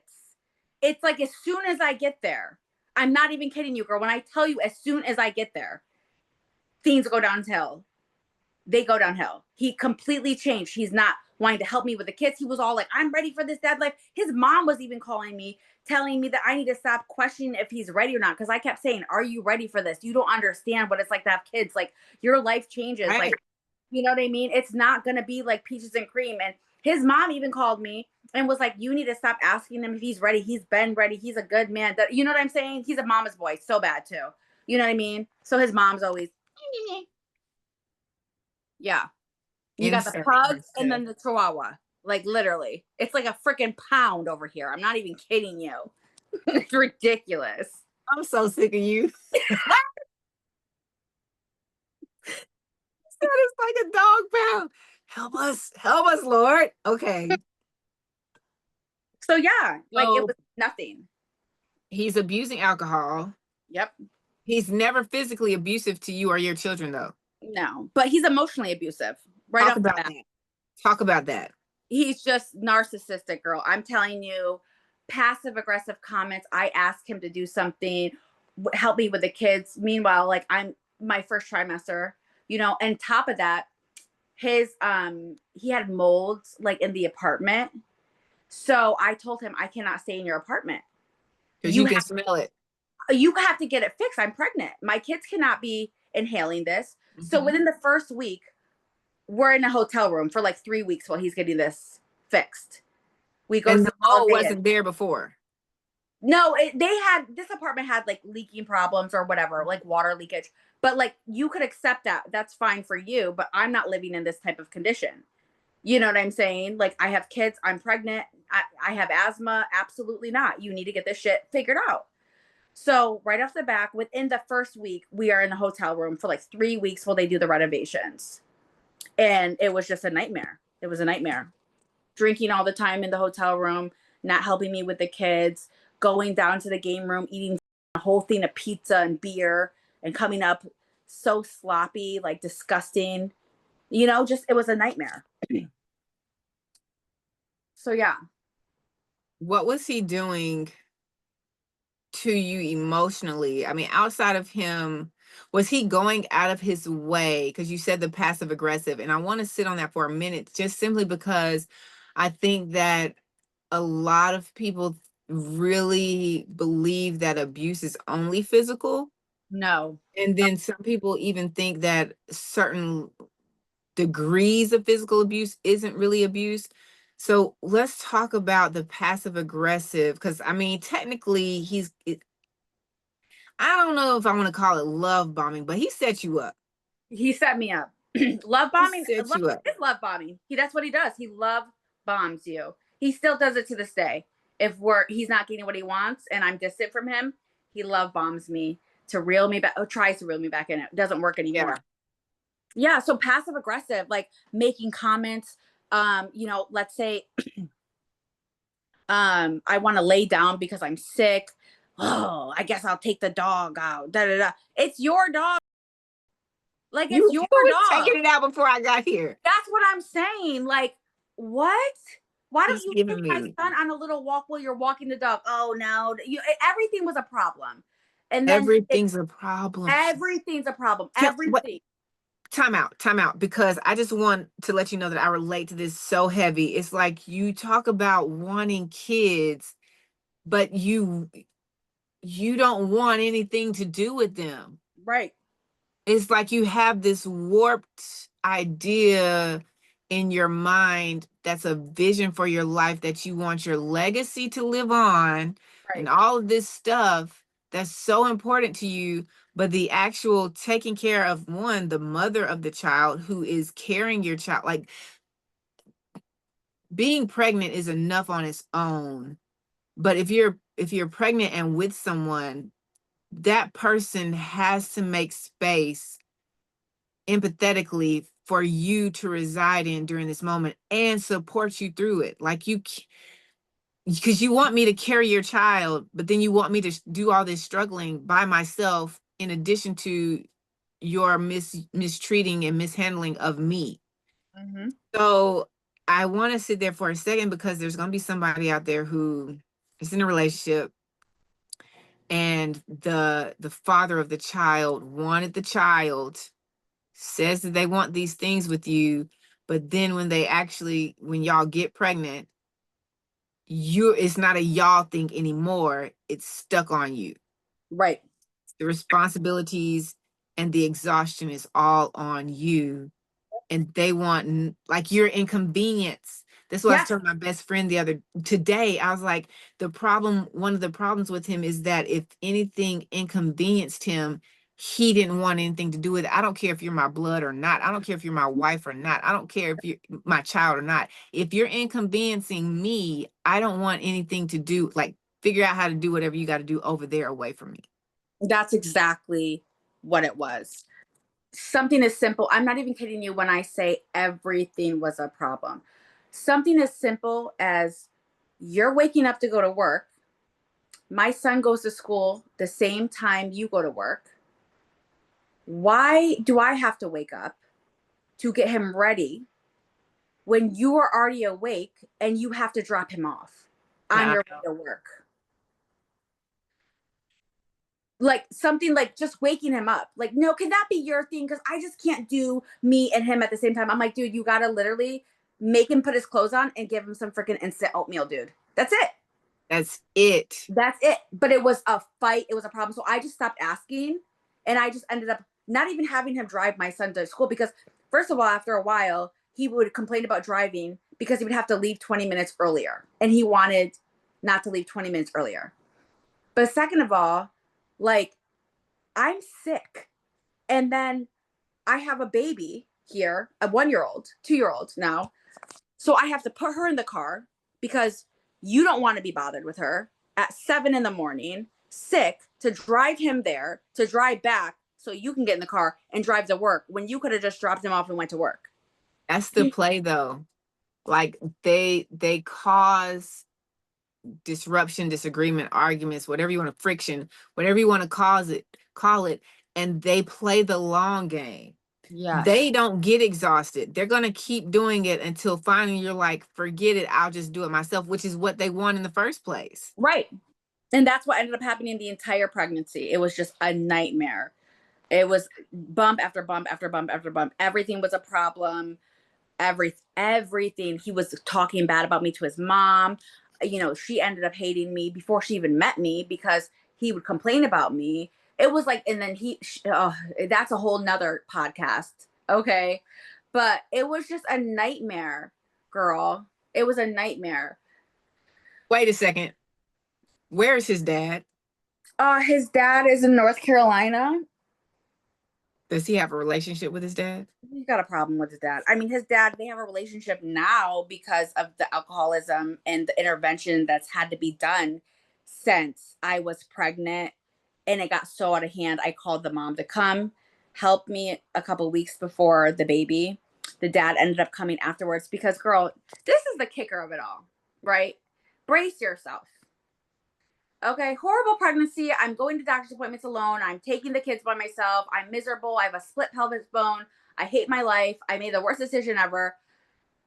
So the drinking gets progressively worse throughout the pregnancy. It's out of control where I can't even trust him alone with the kids. It's like that bad. It's that bad, girl.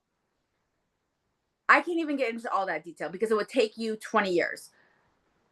When I'm giving birth, I'm not even kidding you, I tell him, if you do not stop drinking, because it's gotten so bad at this point, you will not be in the delivery room when the baby's born. And I had been saying that since November of the previous year. Our daughter was born in April because there was a huge thing that happened on November during our gender reveal party. Everything was about him. Mm-hmm. So throughout the pregnancy, everything was about him, blah, blah, blah. I just, I'm toughing it out. I have kids. I have no choice but to make it work. Tell me why this man has a full-blown withdrawal seizure 2 hours after I'm done giving birth to our daughter. 2 seizures, back to back in the delivery room, code blue, in the hospital. Doctors, nurses running in, revive him because he stops breathing, turning blue, drooling out of his face from the withdrawal. That's how bad the alcoholism is. So there's all that. So that happened. Trauma. He's up in the emergency room. Well, I have my daughter, so I'm alone dealing with this. Which, let me just tell you from someone who was in a delivery room with someone and still had to kind of do it all by yourself, you had more peace.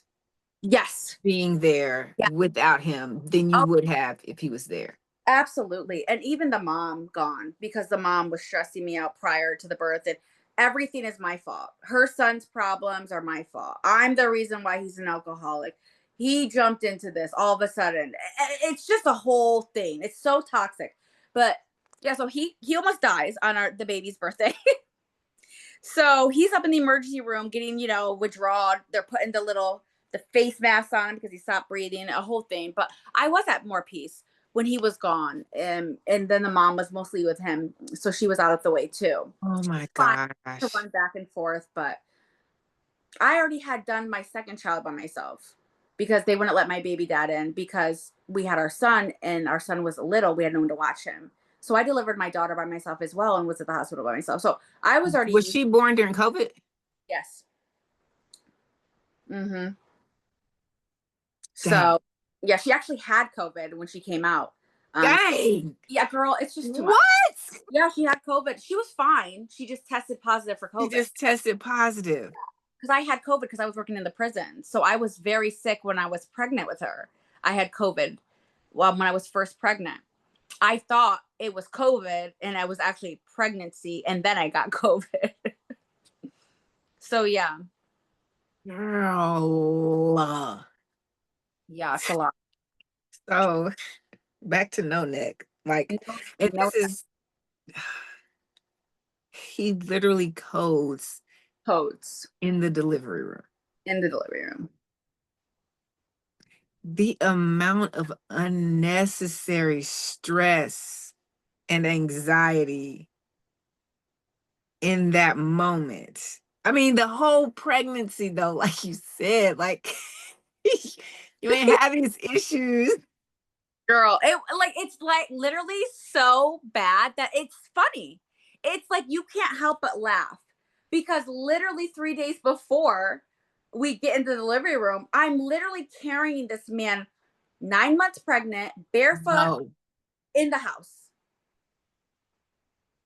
I'm not even kidding you because he's just such a mess. It's like that bad. But I said, if you don't stop drinking, you're not going to be in the delivery room. So he cold turkeys after binging. Yeah. Has a freaking seizure. And me as a nurse, right? I knew exactly what was happening. I jump up, I go, Ativan, somebody grab some Ativan. And I start to try to run over to him, but I'm connected to the IV. The nurse sits me down. You're not his nurse. Sit down. The mom's freaking out. Ooh, it's just a show with these.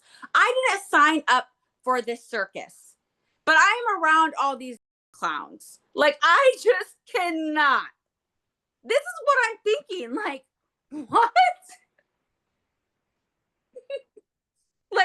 Next thing you know, the doctor's going to come in juggling with fire on its head. I was just done. You have no idea. Oh my God. Oh my, I can't imagine. Girl, even that day, you had to make it about you, bro. It's about you. It's about you. So is he still in the hospital when you get out? Because you're there, what, maybe if you had a vaginal delivery, you're only there 2 days. 2 days. So he was supposed to stay in the hospital. He was so under the weather. He was so under. Hey, cutie. It's moments like these that just make me feel better because it's like, clearly this is all kids. Yeah. Yeah. That's definitely how my children act whenever there is, and whenever they're aware that there's somebody on the phone that I can see. I need them to see me too. Okay. So he's supposed to stay, but he doesn't. But he doesn't. because he wants to be home with his new baby, and I'm not letting her leave here without me. And the doctor's like, you sign, and what is it called? Like when you just go without medical permission. You know, Oh, you I know know, what you're saying. Yeah, I know what you. I know what you. I know what you it's mean. A against medical advice. Mm-hmm. Yeah. Um, yeah. So they go. We all go to the hospital. I mean, all leave the hospital. Kids are at the babysitters for the couple days or whatever. And of course, he can't drive, right? Because if you have a seizure, you're supposed to have your license taken away. So guess who ends up driving when I'm supposed to be resting? But no, that doesn't happen. Who's taking the baby to school the next day? Who's driving home from the hospital? Who's doing all this stuff? Because you can't, because it's not safe. Literally, physically, like it's not safe. And of course the mom and dad are there. The dad does help pick up the kids, and then the dad leaves like the next day. Goes back to North Carolina. Yeah, the mom stays, but she doesn't want to help drive, even though she'll drive herself if she wants to go shopping. But when I'm supposed to be resting in the bed for 5 days, she can't pick my son up from school. She can't drive to the store, get gas, nothing. So I'm doing all this stuff like 2 days after delivery. And then on top of that, getting emotionally abused by her because she's sitting there calling me lazy and disgusting because I didn't fold the laundry.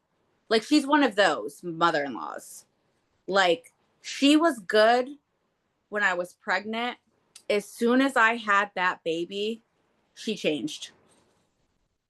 She basically, told me how she felt about me after I had the baby. Like, she was just making sure she was there. Now her precious grandchild's born, and it's been nothing but drama ever since with that woman. Is this her first grandchild? Yes. And he's a mama's boy. No accountability. She's in denial about the alcoholism. You know. You just watched your son code in a delivery room and you still deny that he's an alcoholic? Oh yeah. It's so bad. Even to this day, it's like there's so much that goes on after this that we have to schedule another call. It's too much to even talk about. But this is like trauma. Like, this is the trauma that we go through as women with these narcissistic, abusive people that were raised by narcissistic, abusive people and that learn to love by condition. Can you call it love? Oh, yeah. Not even love. Right. Not even love. Because I can remember so many times there would be random moments and he would ask me, do you think I love you? And eventually I got to the point where it's like, Why you I don't keep know. this? Like, I don't think you do. mhm. I do love you. I do love you. And because you're so far into the cycle of confusion and delusion, it's like, well, you make excuses for the behavior. You make excuses for the truth of who the person is and their actions. And it's just like, well, maybe he does love me. He just doesn't know how to. No, no. It ain't love. It's never love. It's never been love. It's just been manipulation. Mhm. It was never love with you. It was just manipulation. Like, you became his challenge. Yes. Like, I've got to get her by Yeah. any means necessary. Yep. And once I got her, it was almost like he was punishing me for all the years we weren't Mm-hmm. there. Like, genuinely, that's what I feel. Even to this day, you were so mad and upset about me not staying. Like, this still talks about to this day. 8 years ago, 9 years ago, I was 23 years old. Right. You know what I mean? You talk about that. We have a child now. She's 1.5. I have 2 other kids. Like, you're still it's almost like you were punishing me for hurting you. Mm-hmm. You are getting me in your trap, luring me in so you could punish me and snap the trap on my neck. All right. So somehow you survive Yes. the delivery room and you survive How long was the mom there? 5 weeks? Oh God, yes. She was there for 2 months. 2 months. It was a nightmare. The family was back and forth because the relapses, it kept relapsing. Everyone was fine. It was a nightmare, but So because you said his dad was going through, he's going through rehab right at the moment at the same time. no, the dad's not. The dad just left. He's a preacher actually, and Oh, and an alcoholic. he used to be drink. He doesn't drink anymore. Okay. Yeah. So his So the dad. mom, 5 months, she goes back. Now you're there alone with him and your children. Is he, because he quit cold turkey just to be in the delivery room? What happens when y'all get back home? He starts drinking again, of course. My daughter was born 4/20/24, so Oh, that's a good birthday. she couldn't wait. She would have to be born on that day. I swear to you. She was 3 weeks early too, because I was so stressed, Yeah. you 4 know? 2024. That's a good one. Yeah, I know. It is a good one. So she was born, that we go back to the house. Obviously, the drinking starts immediately. We're trying to get him into a rehab program and Does fight. he, is he like, yeah, is he trying to No, he go doesn't want along to with get it? sober. No, he doesn't want to get sober. He says we're forcing him, all this stuff. We have to threaten to tell the military because they don't want the military to find out because he's a lieutenant. They don't want him to get in trouble because, oh, I don't even think I told you this part. He already had a seizure last year and was in rehab for 30 days before we got back together. But I did not know he had a seizure. Right. I knew he had a seizure, excuse me. I knew something happened, that he was in the hospital, but I didn't know it was an alcoholic related seizure. I thought he told me that he hit his head, he hit his head, or had a stress seizure or something, you know what I mean? Had no idea it was because of alcohol. So this would be his second time in rehab. So we get him in finally it's an outpatient. He doesn't want to do inpatient, even though he needs inpatient. He does a 6-week program, right? Relapses again. In August, he started the program in June. So my daughter, like the end of June, and then the middle of June, and then it stopped at the beginning of August of 2023. So 6 weeks he was in the intensive outpatient. He just BS's the thing. I'm thinking that, like, okay, maybe it actually really worked. He's manipulating me, thinking, like, telling me he's been sober during this time, even though he wasn't. But because he was going to the classes actively, I genuinely was like, oh, maybe it scared him and he's really gonna change.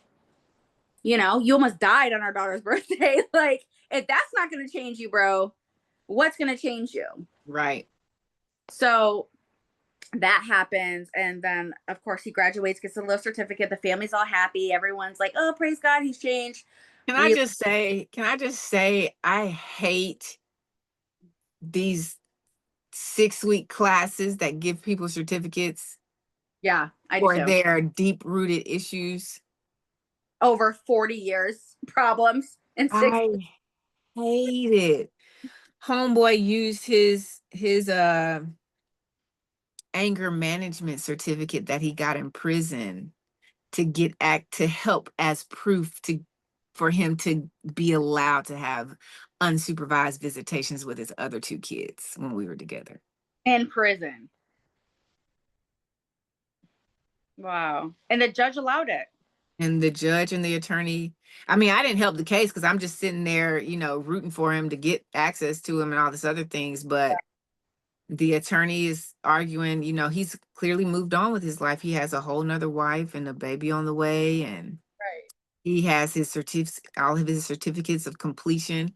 When y'all are literally in the thick of the judicial system, and what kind of classes are offered in prison, and you have a good idea of how transformative those classes are not.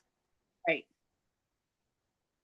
So he gets his quick 6-week certificate saying that he completed his sobriety.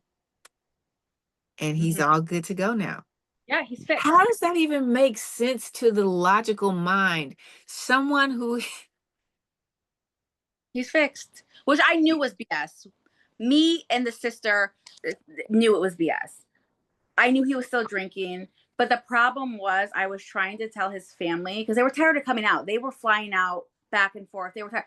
I was trying to tell his mom, but his mom would not believe me. No, he's fine. Give him a chance. Blah blah. You know, one of those.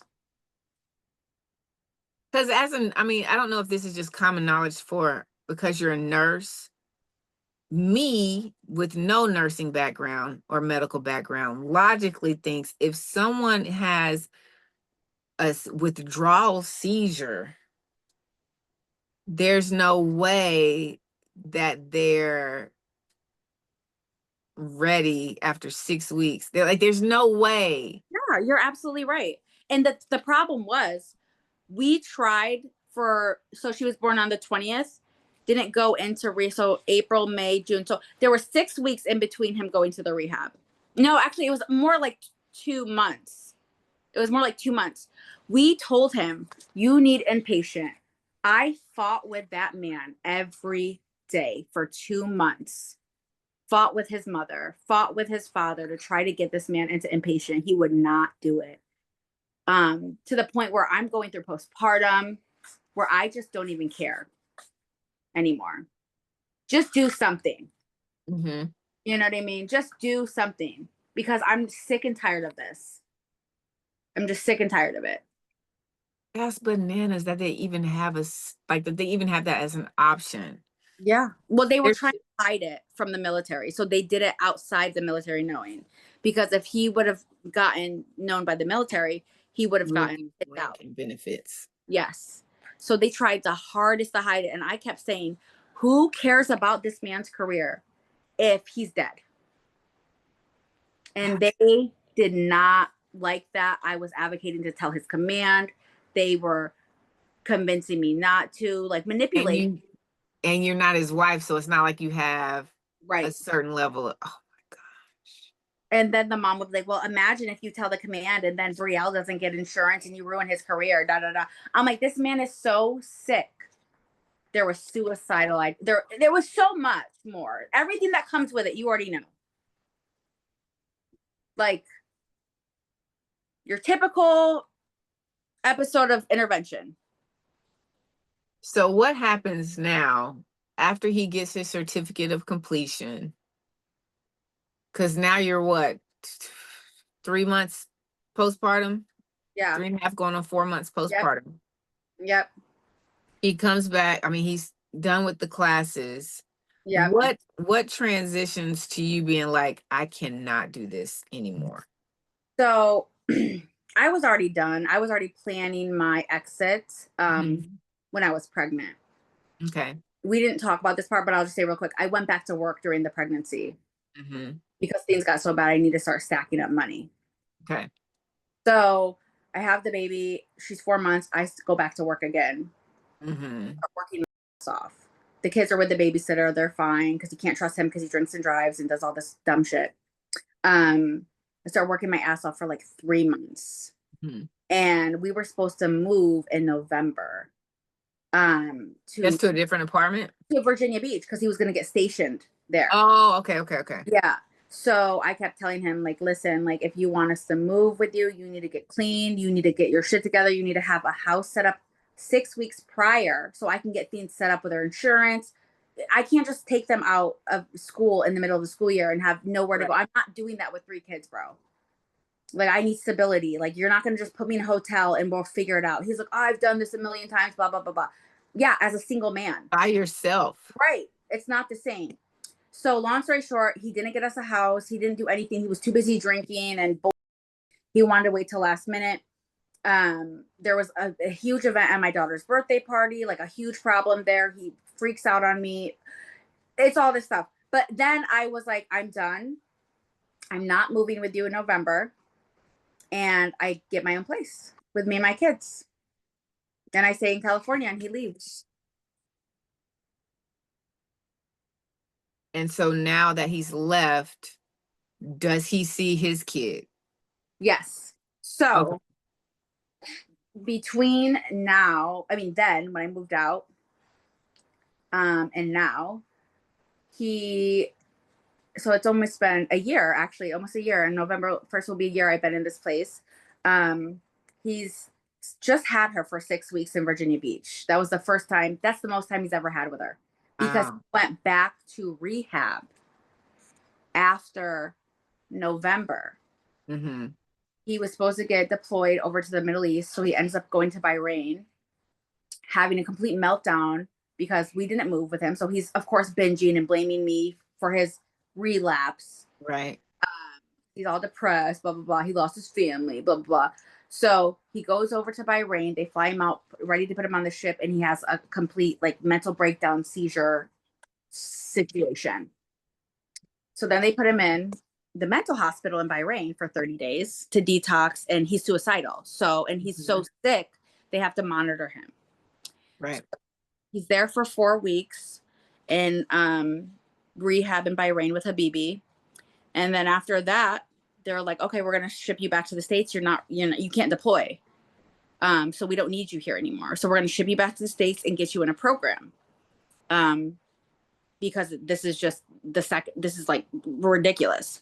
So he was supposed to have a chaperone to like meet him when he gets back to the States, a Navy chaperone, to give him to the hotel until they check him into the new treatment center. Long story short, the chaperone never showed up. So he flies in commercial and goes, well, the Navy doesn't give a fuck, so fuck it, and relapses again. So he goes on this binger after he just spent 4 or 5 weeks in Bahrain in the, rehab there or mental hospital, relapses for a couple weeks, and then something happened. I don't know exactly. He ends up in the hospital again. Mm-hmm. The emergency room psych ward there because I guess he was suicidal again or whatever. So from there, he was there for a couple weeks. Then they put him in the inpatient rehab, and he was there for like 6 weeks. And he got out in April, right before our daughter's birthday. So he's been clean since April, to my knowledge. So good for him, but to be honest, I don't believe it. Yep. You've showed me already on Mm-hmm. multiple occasions. On so many occasions. It's too good to be Angela. true. So yeah, so that's what's happened. He's been getting blood tests. The Navy makes him have these blood tests. He's in an intensive outpatient program, and he does this little peer recovery specialist class that he just graduated from. Good for him. That's great. It's great. Yeah. But would you do this on your own? I filed for custody last year. So are you know what I mean? All the things I said, if you don't stop doing this, I'm going to file for custody. If you don't stop doing this, I'm going to stay here. I did what I said I was going to do because you need to be held accountable for your actions, and nobody else holds you accountable. Nobody. So That's wild. so it's wild. So yeah, so that's now here we are co-parenting, and our relationship is, we don't trust each other. He's a compulsive liar. His mom doesn't make anything better. His family's on me and my kids, and it's just been hard, but here I am. Still flying high. Still flying high, girl. Still sparkling those wings. Ange, Yeah. I did not prepare the audience. And I skipped so much, girl. I skipped so much. And the fact that you still got stuff in the chamber. What is, for the last thing though, what is your advice to anyone who's entering into a relationship and they're not sure if it's abusive or if they're seeing flags, or anyone who is in an abusive relationship at the moment? What is your advice to those people? So the people that are in a relationship, you're already there. You're already at your lowest, possibly. But wherever you are, accept where you are and don't think backwards, only think forwards. Don't think, well, it's just going to get worse. Don't accept it. Figure out where you are, acknowledge it, and do not accept it. And once you cannot accept where you are, then you will be moving forward. You Mm, have to physically look at yourself and be like, is this all my life is going to be? Is this acceptable for my daughter? Is it mm, acceptable for my son? And then you have to really realize what type of parent, if you're a parent, you're going to be, what type of daughter you're going to be, what type of friend you're going to be, what type of doctor, nurse, whatever your employer you are. You have to realize, how is this affecting them as well? And for the people who are not in the relationship yet and they're seeing red flags, you're seeing red flags. mm. Nobody doesn't see the red flags. We all see the red flags. I don't care what anyone says. We all see the red flags. It might be light red at first, but by the time we get to the dark red flag, we have already questioned the flag. Go with your gut. Go with your gut. There's no more excuses. Like even for myself, like there's just no, I'm just done. There's no more excuses. You saw the freaking flag. This is flag football, and you're the quarterback. Go with your gut. I'm done. We all Oh saw my the flag. God. We all saw the flags. Yes. We all felt uncomfortable about something didn't sit right. Right. And you try to make excuses for, I think, even in my case, I think the excuses were more so based off of past experiences.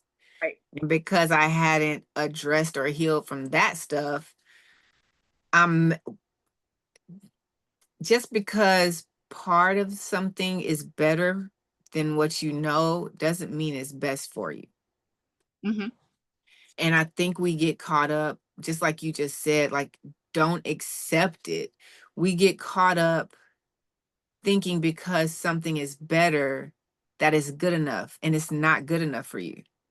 Right. Better is not good enough for you. The best is what's good enough for you, but you got to love yourself. You got to trust yourself. You have to value yourself. You have to know your worth, and you got to be patient Yeah. and just be Yeah. like, if it ain't, if he ain't it, he just ain't it, Right. and be okay with that. And the thing too is what I would tell women who are, sitting there, well, it's not as bad as this. Let me tell you something. There is always a more greenier pasture on the other side. There always is. Some people say, oh, it's not greener on the other side.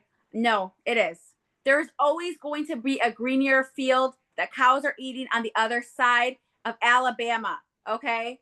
I don't care if it's that pasture or the next pasture or the next pasture. One of these pastures is going to be greener, and you deserve to eat with those cows, not with those cows. Okay. So keep looking for that greener pasture because it's there, girl.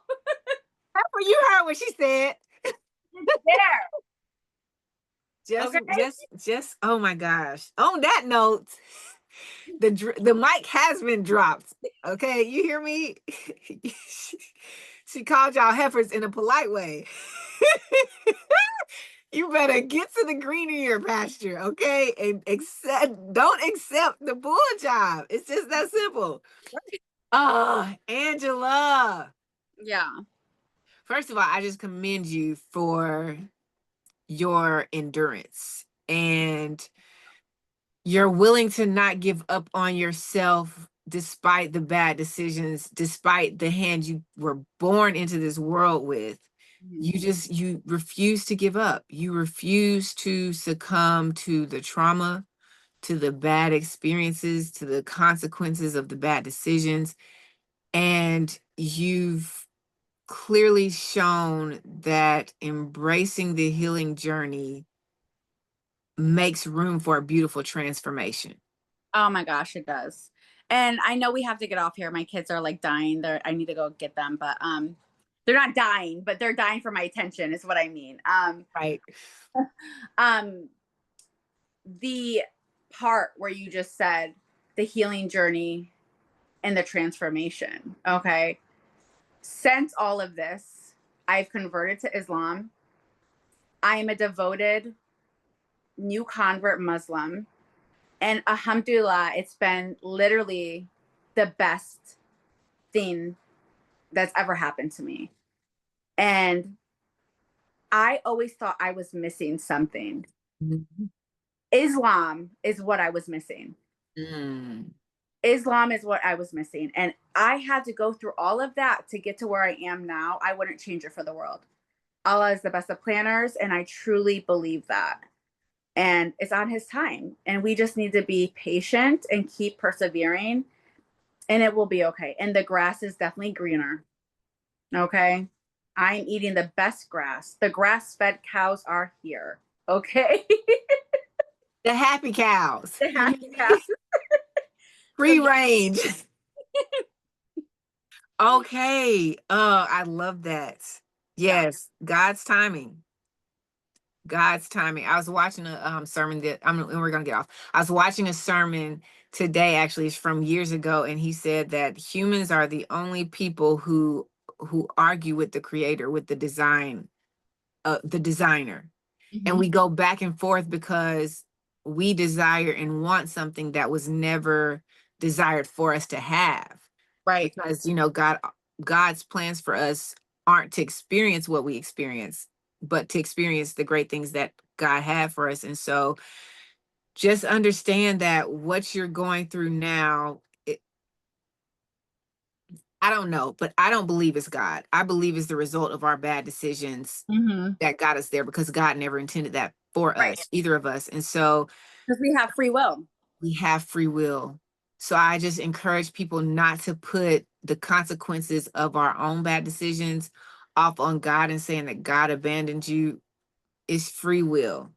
You freely choose to get into an abusive relationship. You freely choose to stay in an abusive relationship. You freely choose to be held captive after you've exited or escaped an abusive relationship. If you're going to keep reliving, like you said, the past, let that trauma go, heal from it.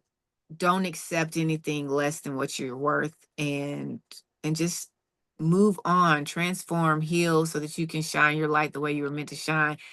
Angela, we thank you so much for your love, your light, your transparency, your honesty. Like, to be honest and open and about your experience, the experiences that you had time to share. You hear me? God dog it.